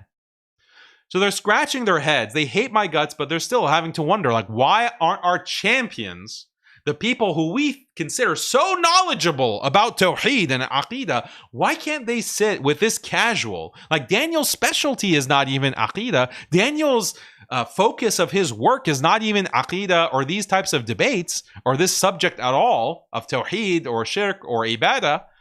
So why can't our experts take on this casual? This is a scandal. Increasingly, it's been a scandal. And then you have people on their side who are debaters. Like, that's supposed to be their whole career, like Jake. And Jake comes out and says, I will not debate Daniel. I swear by Allah that I will never debate Daniel. And then if you remember from the Muhammad Hijab interview that he did, he said, maybe after 10 years. Like, I need 10 years of study before that I can sit down and debate Daniel. So it's just like a clown show. Like, it's just so embarrassing. So anyway, last week, Fareed starts talking trash, and he says that some fans of Daniel have amnesia. Here, I can share the screen, actually. Here in the white, you can see some fans of Daniel have amnesia. I challenged DH to a debate in May. He pretended this isn't what he validates, then started making videos validating the view again, claiming that many Sunnis also have this view. So so here's Fareed trash talking. I say, great, okay, Fareed, no problem. What day next week works? Let's do this. I'm available on Tuesday, Wednesday, and Thursday between 3 and 7 p.m. Eastern time. Give me a day and a time, and let's debate finally. Okay? So Fareed says, let me scroll this down.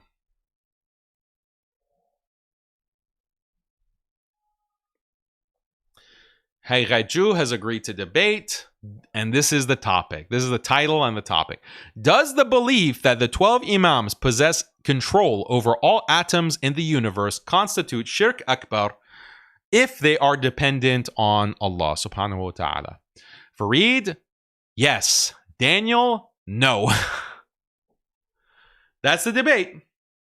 So when he first proposed this debate, I pointed out, like, the problems with this. Like, first of all, like, this is an issue within Shiism, and it depends on, like, exactly which Shi view you're talking about. Because there's this diversity and there's ikhtilaf amongst the 12er Shia themselves on this issue. And so depending on what kind of wilayah takwiniya you're talking about, whether it is shirk or not is going to be it's going to depend on those details, on those nuances. So that's your entire framing of the debate is unfair because you're trying to portray me as defending something that I don't agree with, that I don't actually view as correct. So that was the first problem that I pointed out with Fareed back in May when he proposed this debate title and topic. The second issue that I had is that this is so narrow. Like, this topic, the whole attack by the Wahhabis, including Fareed, Jake, Adnan, and others, is that I'm advocating things that are problematic in Aqidah, regarding to Tawheed, regarding to Shirk, regarding Istighatha. These are all, it's like, this is a bigger issue. And let's have a debate on those bigger topics. Fine, you want to talk about this Shi doctrine? Fine, we can talk about that. But, you know, let's include these other topics as well. Fareed said no. He said no. He just refused. So that's why this debate didn't happen in May, because Fareed is insisting on, no, we're going to debate this Shi topic. And why is this even an issue, by the way? Like, why is Fareed so concerned about this? Let's look at the wider context. I'm here in, post October 7th, advocating that Muslims need to ally together against Israel. And the Palestinians are saying, ally with Iran. We're going to ally with Iran against against this genocide by the hands of Israel. And Daniel, poor little Daniel, is here saying, yes, we have to look at a pan-Islamic alliance. This is what the Ummah needs. And that includes allying with the Shia, our Muslim brothers and sisters, who they are deviant. They have deviant beliefs, but they're still Muslims. This is what I claim. You had all of these sectarians who suddenly started attacking me, saying, no, Daniel is a secret Rafidi. He believes that the Shia are Muslims. So I said, okay, let's debate it. Let's debate this. Are the Shia Muslims? I had a debate on that. I had a debate, and you can go watch it on the channel, and you can see how that went. And to this day, there's still not anyone who has been able to establish how the Shia are all kuffar, that they should be just blanket takfir of all of the Shia. There's still to this day no one who has established that, who has refuted the points that I've made. So these sectarians and these Wahhabis shifted their strategy. They said that, okay, well, fine, maybe the Shia lay people, maybe they're Muslims, deviant Muslims, but what about Khomeini? What about Imam Khomeini of Iran leading the Islamic Revolution? Yeah, he died, decades ago, but he's a kafir, so you need to takfir him. You need to takfir Khomeini. I said, okay, wait, what grounds? On what grounds do we takfir Khomeini? Because we have principles in Ahl Sunnah wal Jama'ah. We have principles of takfir that have been elaborated and explained in depth, and treatises have been written about it by our greatest Sunni scholars like Imam Ghazali, like Ibn Taymiyyah, and others. So give me the grounds. On what basis does Khomeini get takfired? And they find one text in which Khomeini is describing imams, the 12 imams, can control the atoms of the universe. And they say, well, see, this is a clear statement of shirk. This is a clear statement of shirk, so you have to takfir Khomeini. So I had several responses to this. The first response I had is that, whoa, okay, so now you're interested in takfiring the rulers. Is that right, Jake and Fareed and Adnan?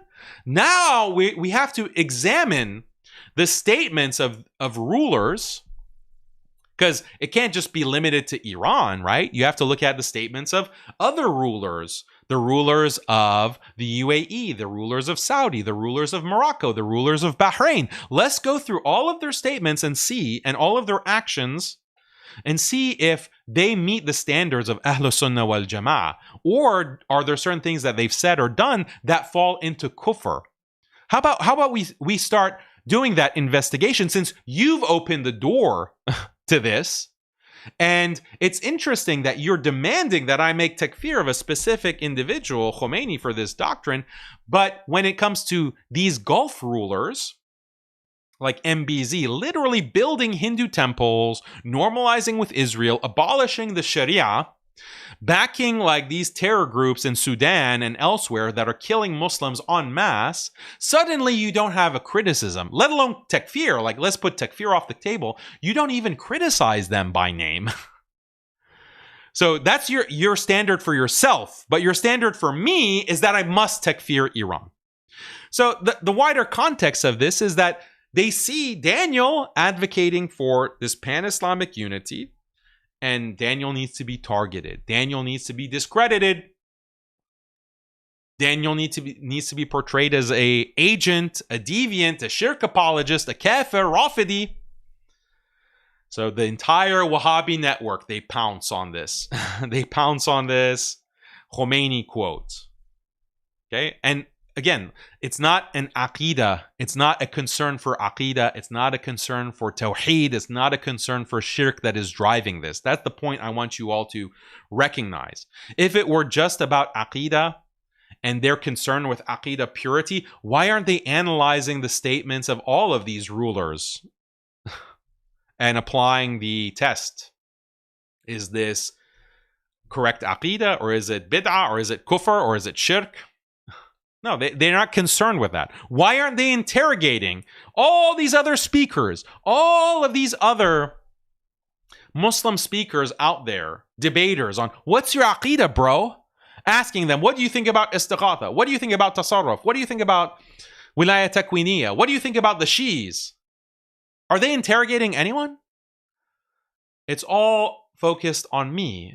Why? Because I'm the main person who's outspoken, coming out with these views, with these positions. Again, establishing Islam and having pan-Islamic alliance. Who else is advocating these things? Who else is putting these two things at the center of their da'wah and has been for years? So as soon as that becomes a political problem for the Gulf, suddenly all these Wahhabis want to ask me about my aqidah and want me to takfir this person and this scholar and that scholar.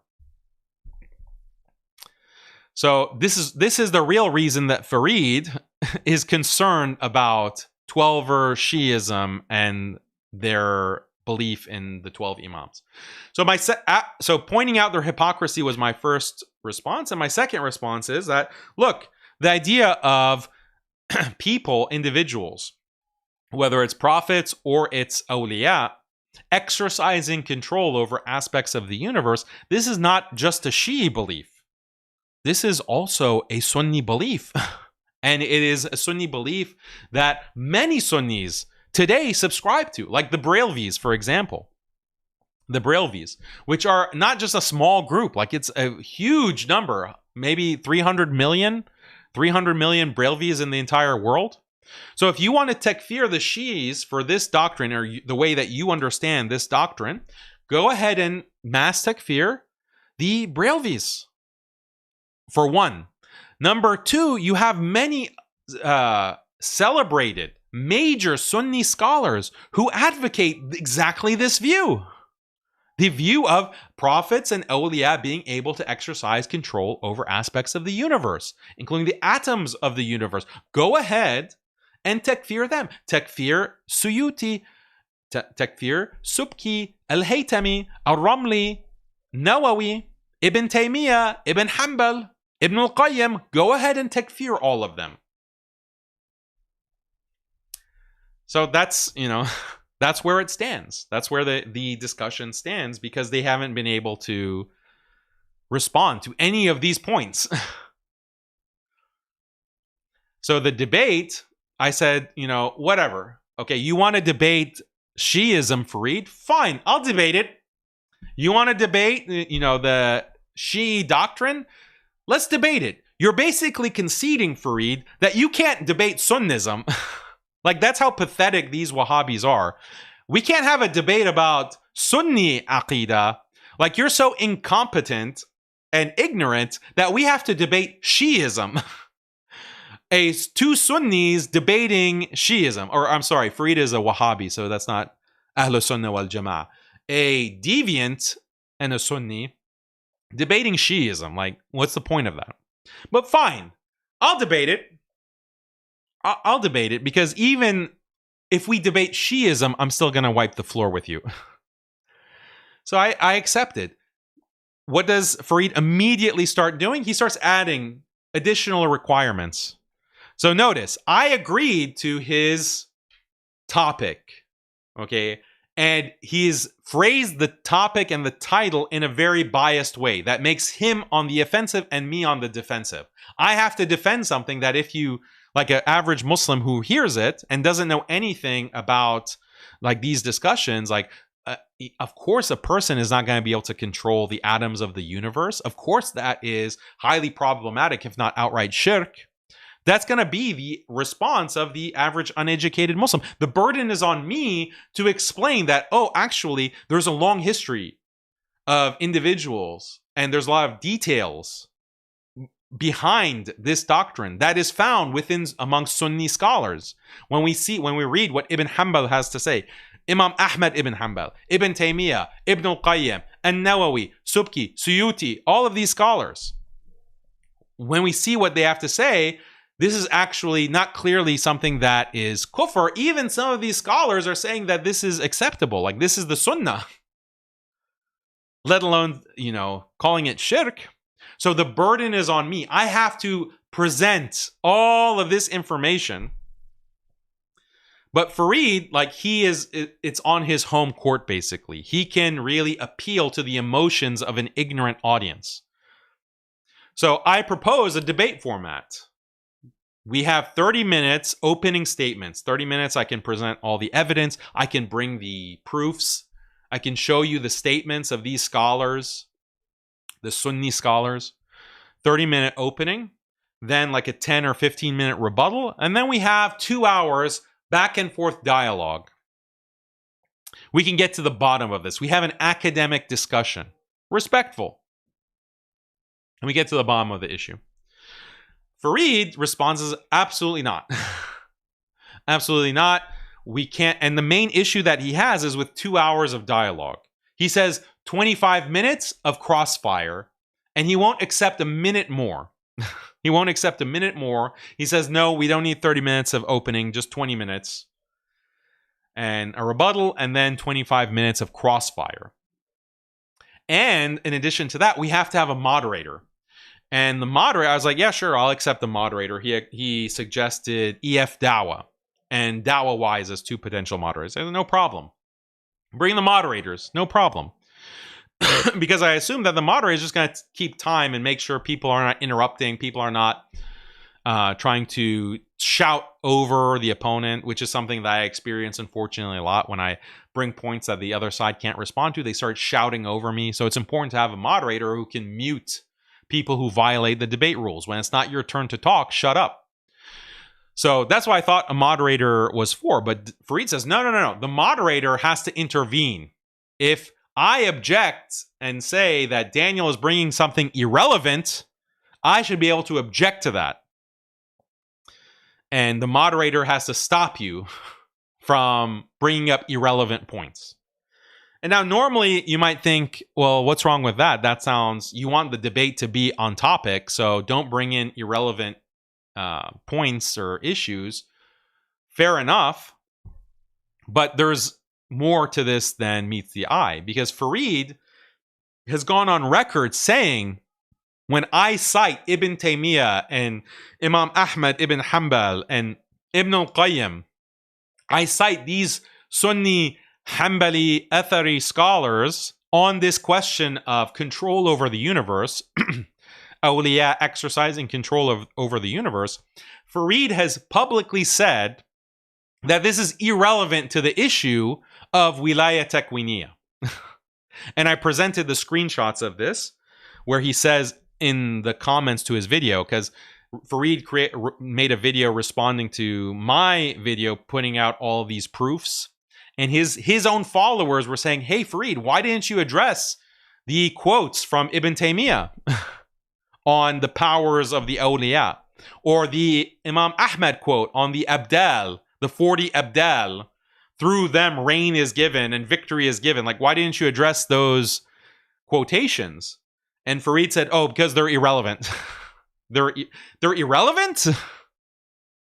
The whole issue of wilaya takwiniya in Shiism is about individuals, people who exercise control over the universe. So it's irrelevant to cite Sunni scholars talking about awliya exercising control over the universe? How is it irrelevant? It seems like it's exactly relevant. It's exactly pertinent. But Fareed comes out and says, no, that's not irrelevant. So then, given his standard of what's relevant or not, this requirement that he's giving of a moderator who can intervene, that becomes a problem. Because all of the evidence that I'll bring in this debate, and many of it I have already brought, a lot of it, not all, I've brought in previous videos. So go watch my latest video on the Black Knights, the Wahhabi Black Knights. Go watch the video that I did on the Wahhabi war on the Sunni legal schools. I bring a lot of that evidence, but it's a lot of evidence that consists in quotations from major ulama and major scholars, Sunni scholars. So if Fareed is going to say that's irrelevant because we're talking about 12er imams, and none of these Sunnis are talking about 12er imams, therefore it's irrelevant. If that's going to be his go-to move, then there's not going to be any debate. He can just say, oh, see, Daniel doesn't have any evidence, therefore Daniel is defeated. So that was his other major requirement, is that we're going to have a moderator that can intervene whenever you bring up something irrelevant. He's going to stop that. And only 25 minutes of crossfire. So clearly you're like cooking the books. Like clearly you're artificially constraining the parameters of the debate for your purpose, to prevent an actual open academic discussion, extensive discussion of the issue and investigation so we can find out where the truth lies. You're afraid of the truth, Fareed. You're afraid of the truth. So I objected. I said, look, I don't agree. Like, whenever I set up a debate, whether it's with a Christian, Jew, Hindu, atheist, feminist, whoever, white nationalist, whoever, you know, it's understood that we will negotiate the terms of the debate. What's the topic? What's the title? What's the format? What is the role of the moderator? Like, we negotiate. You give something, I give something, because we want the debate to actually happen. So I was willing to compromise and basically give Fareed whatever he wanted in terms of debate title and topic. I said, fine, I concede. I don't agree. For the record, I don't agree with this title and I don't agree with this topic. But since you're such a baby coward that you won't debate until I agree to that, fine. Here's the debate title and here's the topic. I'm going to be at a huge disadvantage, but I'm so much better at this subject than you and so much more knowledgeable in this subject than you that I will be like, I'll tie one arm behind my back and still wipe the floor with you. And Fareed realized that, oh, crap, he's calling my bluff. So he adds this other requirement. Yeah, we're going to have a moderator that's going to stop you. That's going to stop any kind of irrelevant points that made on either side. So that's a fair rule because I'll be affected as well. So giving the impression that this is even-handed, the moderator can stop me as well if I bring up something irrelevant. Yeah, the only problem, Fareed, is that you have gone on record saying that any kind of Sunni or Hanbali authority that I cite is irrelevant to the discussion. So that's a problem. That's a problem because you claim to be a Hanbali. You claim, like, it's not true. You're a deviant Wahhabi, but you claim to be a Hanbali Athari Sunni. That's what you claim to be. So I'm going to cite authorities from your school, from your alleged school, that refute you and bury you. If you, in advance, consider those scholars to be irrelevant to the topic, then you're basically in one fell swoop getting rid of the main argument against your nonsense. So, of course, I'm not going to agree to that. Of course, I'm not going to agree. And Fareed could have come out and said, because I pointed this out, and Fareed could have come out and said, no, I had no intention of stopping you from presenting Imam Ahmad's statements or Ibn Taymiyyah's statements. He didn't, because that is very likely to have been his game plan if we would have gone through with this. And then limiting it to 25 minutes of crossfire. First of all, what is crossfire? Does he mean cross-examination? Like, Fareed has done no debates. Like, he has literally zero formal debates. And so I don't know if he is ignorant of basic debate terms, but usually there's a cross-examination. That means, and it has certain rules, like one side is going to question the other, and the other side has to respond to those questions. And if it's 25 minutes, you have to have 25 minutes for each person to be the questioner, to be the cross-examiner. So 25 minutes is not an even number. How are you going to divide that? Like, is it going to be 12 minutes and 30 seconds for each side of cross-examination? Like, what do you mean by crossfire? No clue. So I said, okay, fine. You don't want to do 2 hours. Let's just do an hour and a half. Let's do an hour. Nope. Fareed is not going to budge. Fareed is not going to compromise on that requirement. He's not going to compromise on the mod requirement that we have to have a mod to intervene whenever he objects to something. So, it's very obvious what's going on. You just want a debate where you grandstand in front of your Wahhabi audience, you call me a shirk apologist like 50 times, you appeal to the audience's emotions and their ignorance of the subject, and then in the most minimal amount of time that you can give towards crossfire, whatever that means. Who knows if I'm even allowed to talk in a crossfire? Maybe by crossfire he meant that he just barks at me and I have to take it. Maybe, I don't know. He didn't elaborate what crossfire is exactly. Then, oh, and I forgot the other requirement that he has. I can't even publish it on my channel.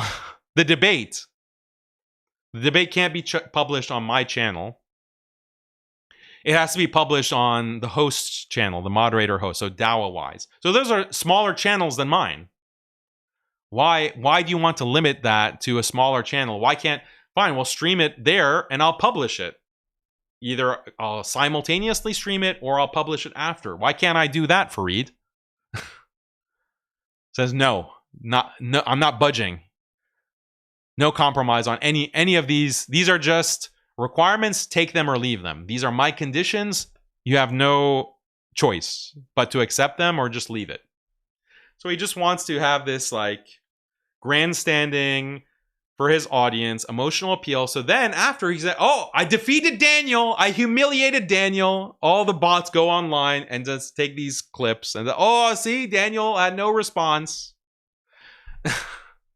This is, as someone put it, like these are just Jewish tactics. Like this is extremely Jewish behavior from Fareed. And his own fans were saying like, okay, if Daniel is so easy to defeat in the debate, why is it a problem to have like a longer dialogue period, a longer open discussion period? Like, why is that such a problem? Why is that a requirement? Seems like you just don't want to debate Daniel. You want to claim that you're willing to debate Daniel without actually having to debate him.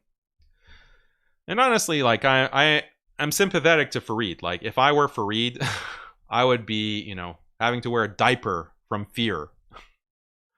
Like when he saw that I accepted his debate, like I'm sure there was maybe a little bit that escaped there. A little bit of it, something came into his shorts. I think it's possible. It's possible. And then immediately as I expressed my objections on Twitter, he said, oh, I close, the debate is no longer on the table. The debate is no longer on the table. Daniel is too rude. He's too mean. So, see, if you don't agree with his terms, if you don't agree with everything that he requires, he backs out. So that he can claim that, oh, I was open to it. I was open. Like, did you just realize, Fareed, that I'm mean? That I'm mean and I mock you? Like, it's... And then he started crying also. This was a funny tweet that he put out. He said, Daniel calls me... Wait, what did he say? Let me put this. This is worth like looking at.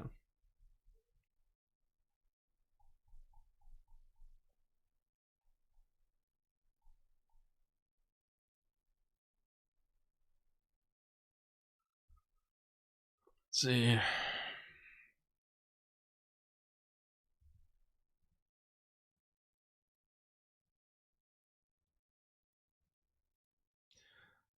Despicable behavior from someone that attempts to represent Islam. So far, DH has linked me to ISIS, Mossad, Bahraini, and UAE governments. I'm waiting for him to claim that I'm RSF. That's a good point. Has Fareed actually condemned the UAE? That's a good point. Have you condemned them, Fareed? Or are you just like Adnan?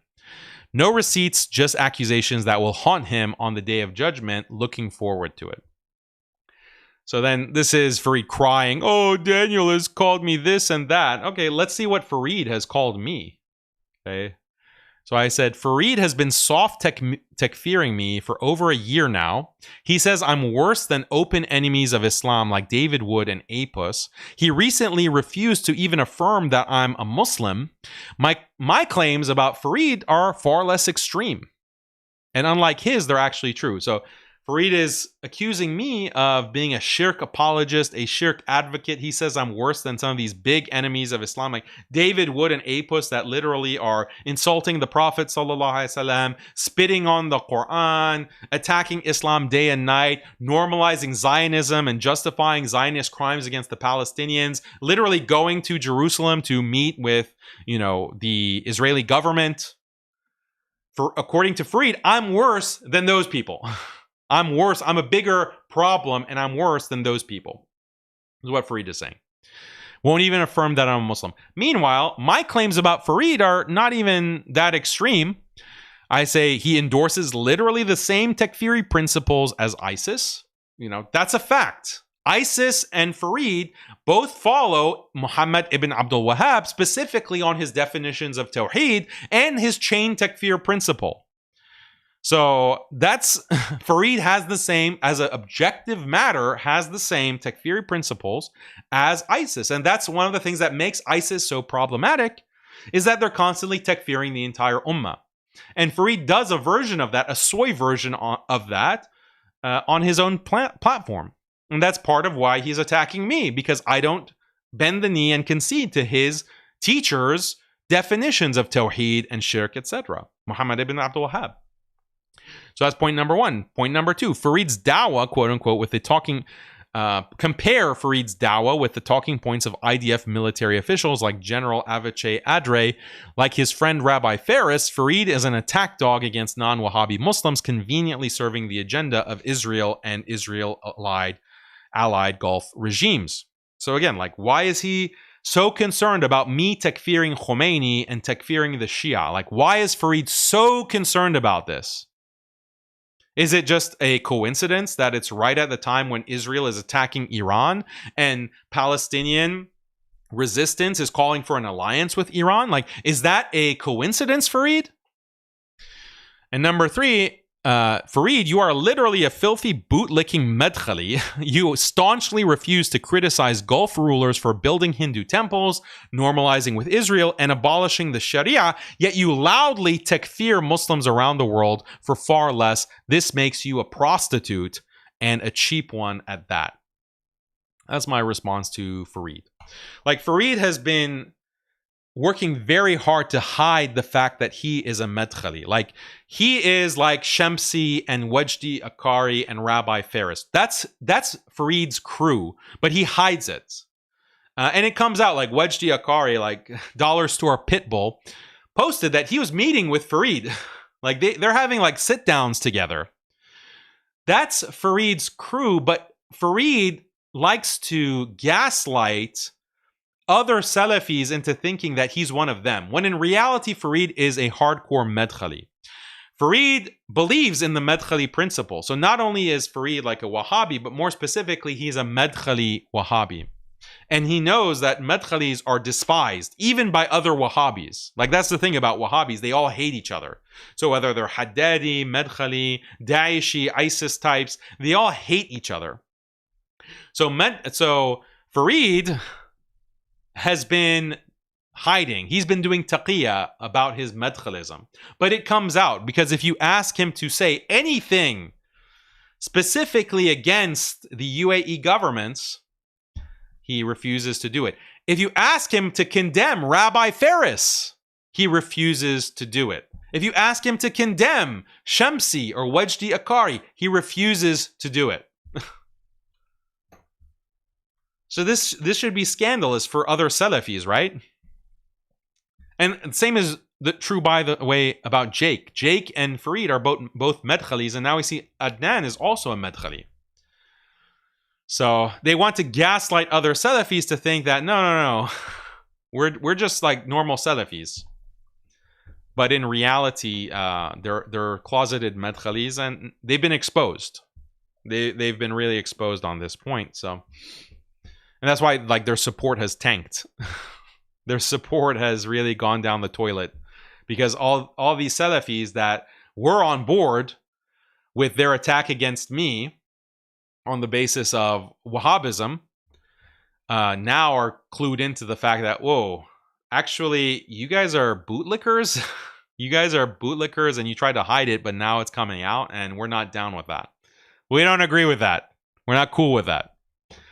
So they're now the only people that are really supporting Farid, Adnan, and Jake are literally like bots from the Gulf, like electronic flies in a bot farm in Jeddah or in Dubai. That's like the base of their support now. So yeah, alhamdulillah, like I said, people get exposed. October 7th exposed a lot of people. This RSF issue is exposing a lot of people. Adnan refuses to condemn UAE. Let's see if Farid will do it. Jake will do it.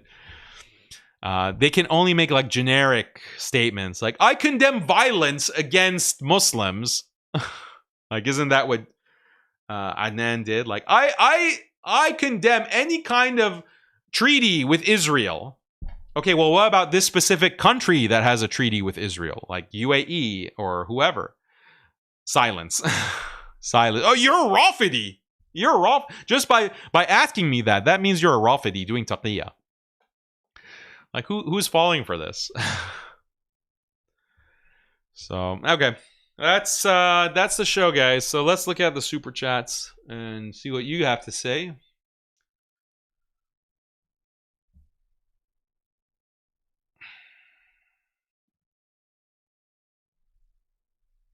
Jormungunder says, can't wait for Jake, Fareed, and Adnan to condemn the UAE.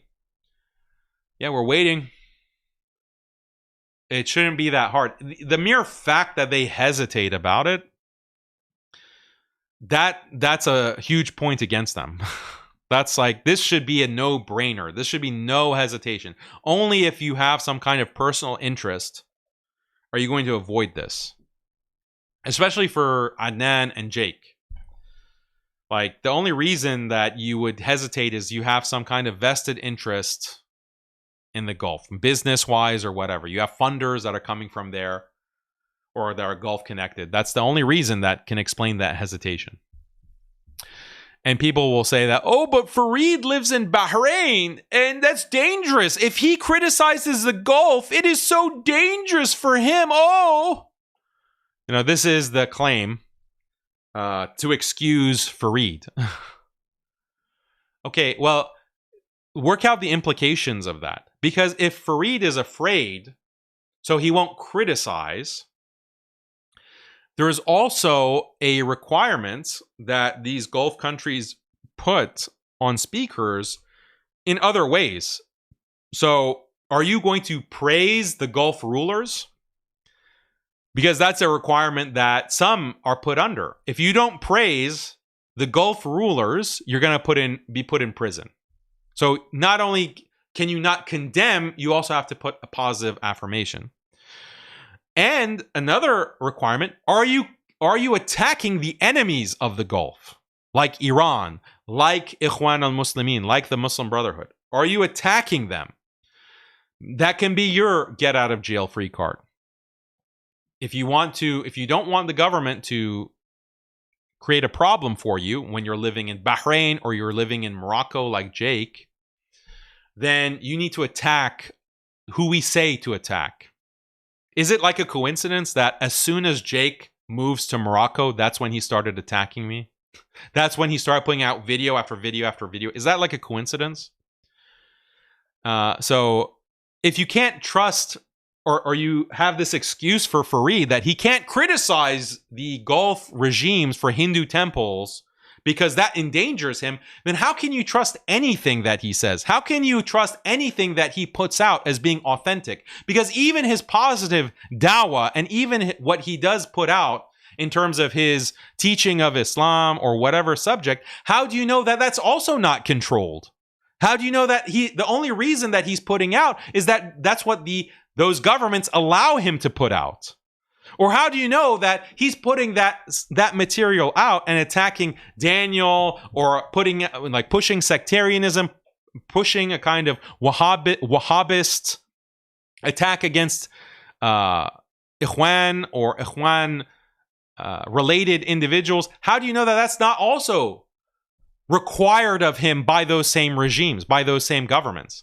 So people who are making excuses for Fareed need to be consistent. They need to be consistent because it's not only the fact that he's not condemning everything that he says. If that excuse is valid, let me put it this way. If that excuse is valid, Fareed can go police everyone's aqidah around the world and even takfir them around the world. But we're supposed to give him the benefit of the doubt and the excuse for why he won't condemn the Gulf rulers for building Hindu temples, normalizing with Israel, abolishing the Sharia. If that's a valid excuse for Fareed, then that applies to everything that he says. Everything he says should be seen as a product of what these governments, these Gulf governments, are allowing him to say, or are forcing him to say, or are pressuring him to say. It should be applied across the board. So that's something to keep in mind. A lot of people who defend Fareed are inconsistent on this.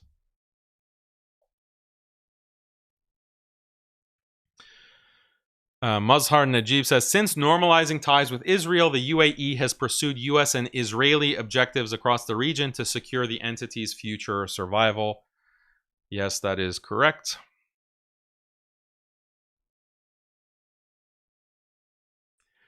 Abdullah says, MBS denied knowing Epstein after Epstein claimed being his friend. I believe this blackmail string runs through the Gulf leadership. Also, that's why they are so obedient to Satan Yahoo. What do you think? Yeah, I think that that's correct. I think that Israeli intelligence has blackmail running through a lot of these countries. Like, look at the US. The US is much more powerful than these Gulf countries, yet the US is at the beck and call of the Zionist state. So if the US can be subjugated in that way, in that kind of extreme, all-encompassing way, then what chance do some of these Muslim countries have? Adnan Rajit. It's a good nickname for him.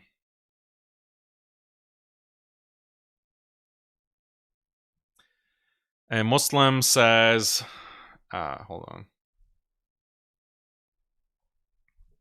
What would you recommend to those of us with no marketable skills to invest our time in? I'm considering Hijra to Medina University, but I don't know if focusing on Dawah is better. I'm 26 and trying to turn my life around. Yeah, don't go to Medina University unless you want to become a Wahhabi Medkhali, and you want to be controlled. And even the quality of education has really taken a turn for the worst. Like, it was never that good, if we're honest with ourselves. Maybe 20 years ago it was much better, but things have really taken a downturn. And this is coming from people who have actually graduated Medina University saying this to me, like, wow, standards have really taken a nosedive. So don't go to Islamic University of Medina. Yeah, I mean, if you want to turn your life around in terms of working, I would say, yeah, try to do something to establish a financial base for yourself. Like, if you have no marketable skills where you can help like the greater Islamic cause, try to get yourself financially stable. Get a marketable skill. Get a skill that will get you paid so that you achieve financial stability. And ultimately, that's what we need. Like, the more financially stable Muslims that we have who can stand on their 2 feet and like aren't reliant on public assistance or aren't reliant on others to support them, but they can stand on their 2 feet financially, this is a huge thing that is increasingly becoming a problem for the Muslim Ummah wherever, domestically or internationally. So I don't know what your interests are. If you don't have financial stability, do not go into dawah. Like, there's no point in going into dawah if you're not financially stable, because you're just going to be pressured into accepting wrong positions by those who have the money. Those who have the money who will pay you to be like an imam or to be doing like dawah online or wherever, they are going to be controlling your purse strings. They're going to be controlling your livelihood, and they're going to pressure you to push their agenda, which may not be, and oftentimes is not, in line with Islam. So dawah is like the worst thing that you can get into if you don't have financial stability. That's my advice. Go and find some marketable skills. And what could that be? I don't know. Like, it depends. If you are really at a point in your life where you don't have a job, or you don't, like, you're trying to turn your life around, so that implies that you're really in bad times, like you don't have a degree, you don't have any education, there's a lot of apprenticeships that you can pursue. Like, you can go become an apprentice for an electrician, go learn how to be an electrician, go learn how to be a plumber, go learn how to be, all of these kinds of skills that you can learn. Carpentry, any kind of that skilled labor is in very high demand, actually, and it pays very well. You can have your own business after being an apprentice for a certain number of years learning, and you can even get licensed, and then you can work. Like, you can work, earn an honest living, and do very well for yourself. You have financial stability, and then you can use the money that you've acquired to support dawah causes that are meaningful to you and important to you. And that's my recommendation.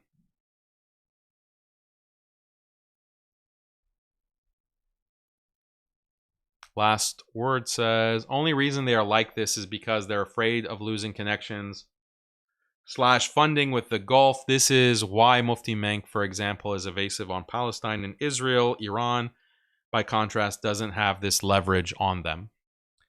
Yeah, so a lot of these speakers, they don't have any connection with Iran. They're not doing tours in Iran. They're not selling like packages to Iran. So Muhammad is saying, may Allah protect you, brother Daniel. Jazakallahu khair. Wa iyakum, brother. Thank you for your super chat. Appreciate it. Vaz says, any updates from Dollar Store Pitbull? I don't follow him, so I haven't seen. Last time I saw him, he was like attacking, like I saw his tweets, he was attacking Hamas and like Al-Quds Brigade because they were executing some of these traitors, like the Abu Shabab gangs, like these ISIS gangs. So the Palestinians were executing them for their treason because those gangs were helping Israel steal aid from the Palestinians. So the Palestinians rightfully, wanted justice against these gangs. So this was a big problem for Dollar Store Pitbull. Dollar Store Pitbull came out and started condemning and saying, look, this is their Islam. So always parroting literally the exact same talking points coming from Israel. But it's coming from a Muslim, so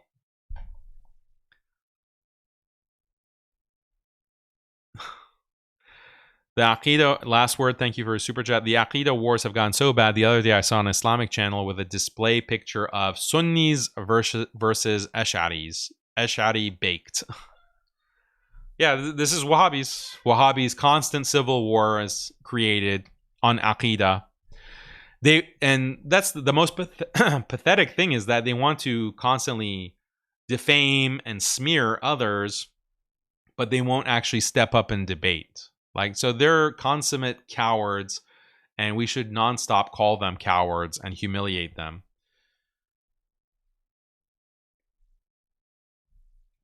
Jalaluddin Rumi says, they accused you of bad adab, yet I learned a lot of adab from the onstage interrogation and live stream with Adnan. May Allah bless you in both worlds. Yeah, I thought I was so nice to Adnan. I was praising him. I was really talking him up. I was going out of my way to praise him because I thought he's a sincere person. I thought like he actually wanted a genuine discussion. And he proved me wrong. Like, he really, in the most abrasive way. So I was shocked during the live stream, and then afterwards shocked. And then his continued behavior, nonstop, unrelenting sectarianism. Now takfiring me. So it's just unbelievable. And it's like a sign of an insecure person. Like, if you're very insecure in your level of knowledge, then you have to lash out in this way. And it's embarrassing.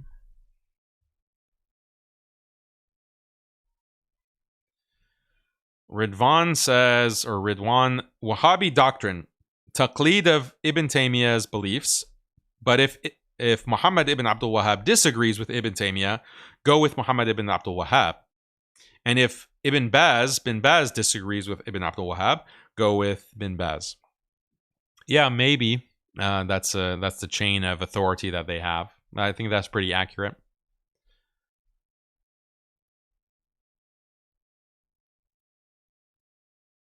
Jormungander says, thank you for your super chat. I can't wait for the next wave of propaganda. When they're done with this subject, they're already attacking any possible allyship or beneficial truce with Christian nationalists like Nick Fuentes that want pressure on Israel.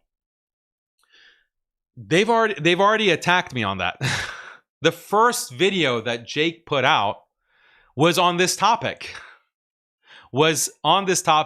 Jake said Daniel wants an alliance with people like Nick Fuentes and Lucas Gage and Jake Shields, who have said insulting things about Islam in the past. Yet Daniel wants alliance with them. Daniel is on his hands and knees begging for an alliance.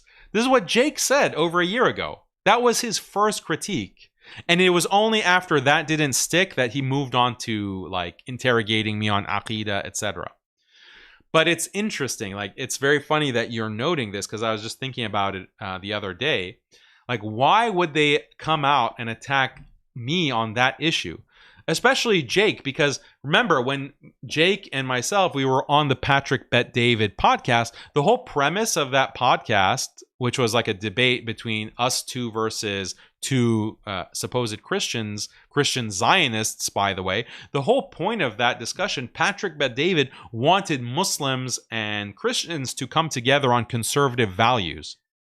That was the entire premise. And I was articulating. I was apparently I was the only one there at that time, maybe other than Patrick Bet David himself in his own clumsy way. I was the only one who was actually genuinely wanting a kind of Muslim-Christian alliance on the basis of conservative values. And of course, that was supposed to be like a bulwark, like an obstacle against Zionism. Like, this was Muslims and allies coming together, and that excludes, or that marginalizes, the Zionists. And that's why the Zionists don't want that. The Zionists want a Judeo-Christian alliance. They don't want Muslims involved. So to call for Muslim-Christian alliance is very subversive to the Zionist agenda in America. And that's what I've been calling for a long time, even before October 7th.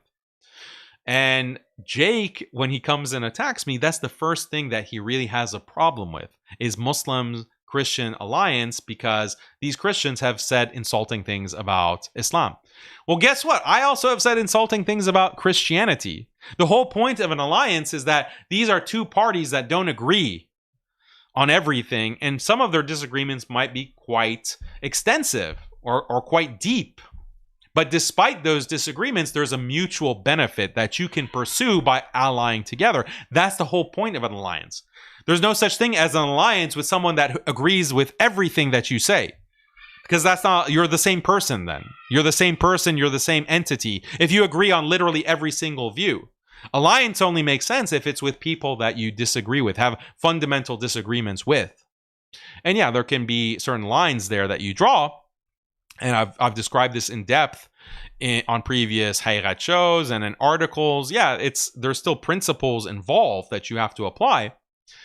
But, when it comes to helping Palestine and preventing Greater Israel, literally committing genocide all over the Middle East, millions of Muslims being displaced and others being killed, we need to make moves to create networks and allyship with groups that we wouldn't necessarily have much in common with, or we wouldn't want to ally with, like the Christians, like the Christian nationalists, for example. So I've always had this position. I've always been advocating for this, and already the Wahhabis have attacked me for this. Isn't that interesting? Isn't that something that tells you a lot? It's not just alliance with Iran that they have a problem with. They have a problem with alliance with Christians as well. So, thank you for your super chat.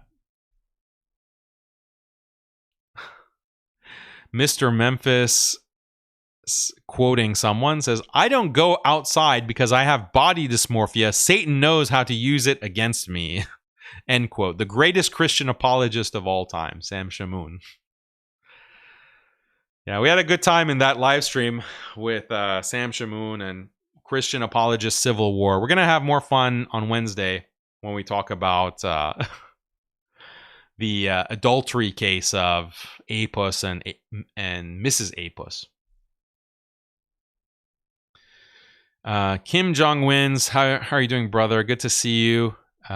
He says, Brother Daniel is a kind-hearted, always championing Muslim issues, attacked for standing up for the oppressed. May Allah grant you victory over your oppressors. Oh Allah, ease his hardships. Ameen. Jazakallah khair, bro. I really appreciate it. Hope you're doing well and hope everything is going well for you and your family. Muhtad says, please state exact reference of Ibn Taymiyyah in the documentary.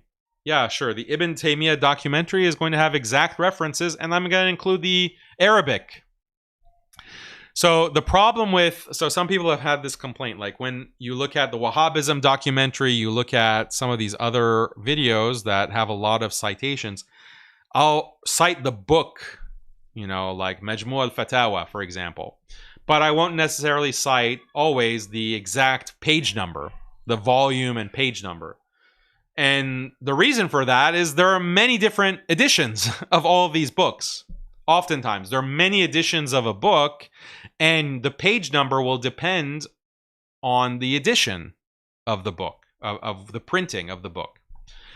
So instead of putting a page number, I usually will put the Arabic. And the point is that you can take that Arabic and put it in Google or put it in Maktaba Shamila, put the Arabic, and it'll give you the exact volume and page number, and the PDF will have it there that you can access the quote and look at the whole context, read it, whatever. That's why I include the Arabic, so that you can go and look it up. Whereas if I provide you a volume and page number, that will depend on the edition, and that will vary. That won't help you. Like, it won't help you unless you have access to a huge library, for example. It's just easier to look up the Arabic. Like, that's how I do. Like, if I need to find a quote and I need to find a statement and I read it somewhere, I just put the Arabic in the search engine, and the search engine will bring me the book.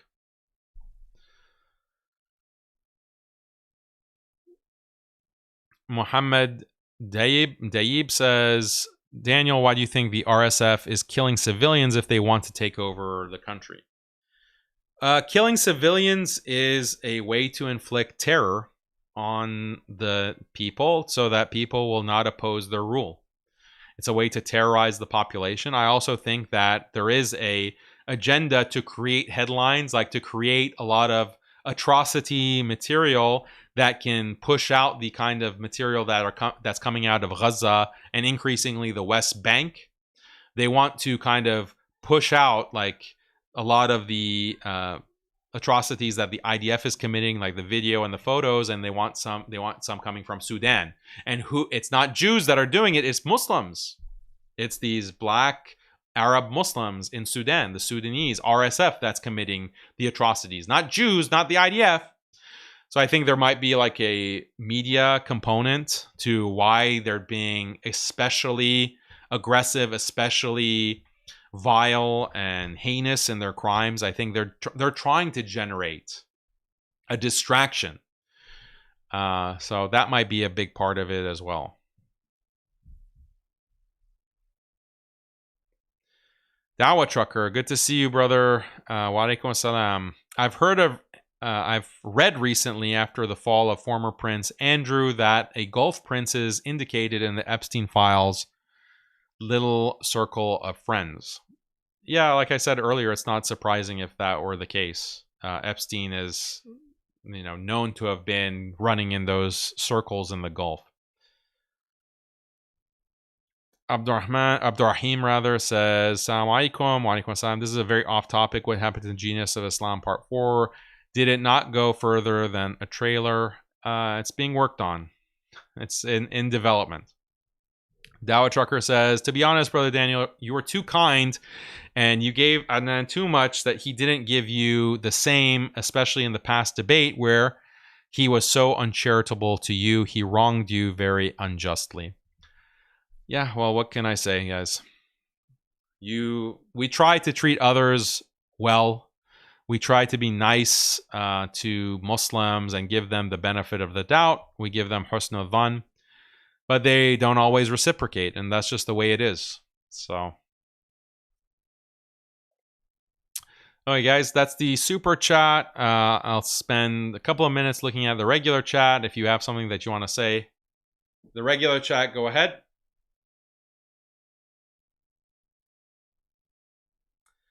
I have a problem with being called Shia is equal to being takfired. That's not what I think. I consider Shia to be Muslims. Shia should generally be assumed to be Muslims. They are Ahlul Bid'ah, but they're Muslims. Just like the Wahhabis. The Wahhabis are Ahlul Bid'ah, but they're still Muslims.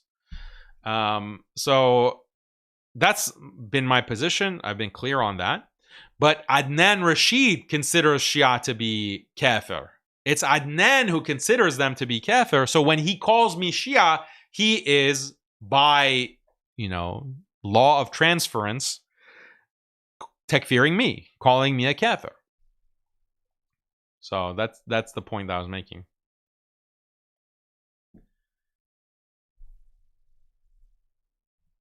Will you tune in for the Muhammad hijab versus Destiny debate? Yeah, I look forward to that. I'm interested to see what that's going to be about. Will there be more episodes of MGAP? That's the Muslim Genocide Awareness Project. Yeah, I would love to do. There was plans to do a lot of episodes for that, because there's been a lot of genocides of Muslims over the years, and these episodes came out before the Israeli genocide against Palestinians. So in the past 200 years, there's been many genocides against Muslims, and there's not much awareness of that. And that's what the episodes were for. The bad thing is that YouTube heavily suppresses those episodes. So there's like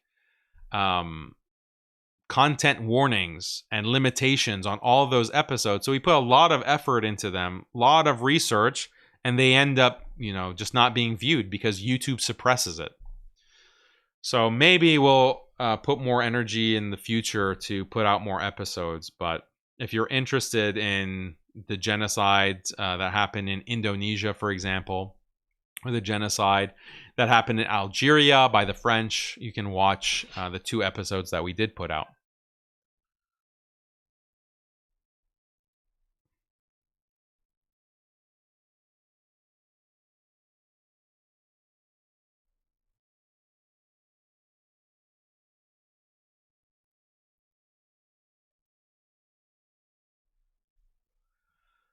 I think it's unnecessary to talk about these Aqidah issues. It's just a distraction and a waste of time.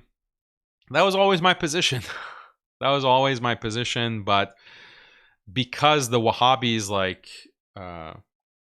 threatened my credibility and they wanted to portray me as being a deviant, I had to defend myself. So I had to delve into these issues and defend the positions that I've had. I've always had these positions.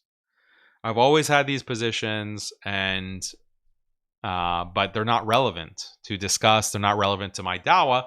But it's a Wahhabi strategy to, for political reasons, use Aqidah to disqualify critics of the Gulf and Saudi political agenda. So we're being forced into talking about these issues, but it's temporary. The Wahhabis are being destroyed. Their whole ideology, at least online, is getting really creamed and cooked for the next generation. So yeah, we have a whole generation of Wahhabis, basically age 30 and over, but 30 and under, the people who are on Twitter, on YouTube, Instagram, TikTok. The word Wahhabi is now becoming, it was kind of a pejorative in the past, being called a Wahhabi, but it just meant conservative Muslim. You're a Wahhabi just meant conservative Muslim. But now we've been able to bring full light onto the problem with Wahhabism, and now people are using it in a correct way. Being a Wahhabi means that you're pro-Israel. You're a tool of the Zionists. You're a tool of the CIA. It means that you're going to cause civil war with the Ummah. You're a hypocrite. That's what being a Wahhabi means. You're a hypocrite. You have one standard for others and another standard for yourself and your imams. So that's kind of what we've been pushing, and it's kind of poisoned the concept of Wahhabism for an entire generation. Alhamdulillah. This is a crisis. This is why they're having meltdowns. And this is why they won't debate. They refuse to debate, and some of them have just gone quiet completely. A lot of them who were card-carrying Wahhabis have been disillusioned. They're shocked by some of the texts that I'm bringing up. They're gonna really lose their minds with this Ibn Taymiyyah documentary. This Ibn Taymiyyah documentary is going to shock and awe a lot of these Wahhabis. And I'm afraid that they're gonna start takfiring Ibn Taymiyyah. That's how bad this is potentially gonna be. So just stay tuned.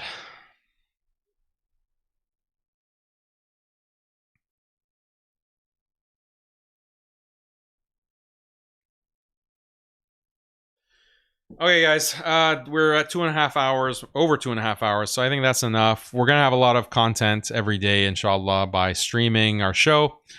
So I'll leave it at that. If you want more discussion, just come back for any other show that we do in this week and leave a super chat. I try to read the chat here as well, but I can't read. Like, you have left me hundreds of comments here. Okay, appreciate you tuning in. I hope you enjoyed the show. Don't forget to subscribe to our newsletter, linked below. Don't forget to subscribe to the channel, hit the notification bell, leave me a comment. Make sure to like the video. It helps the video do well in the algorithm.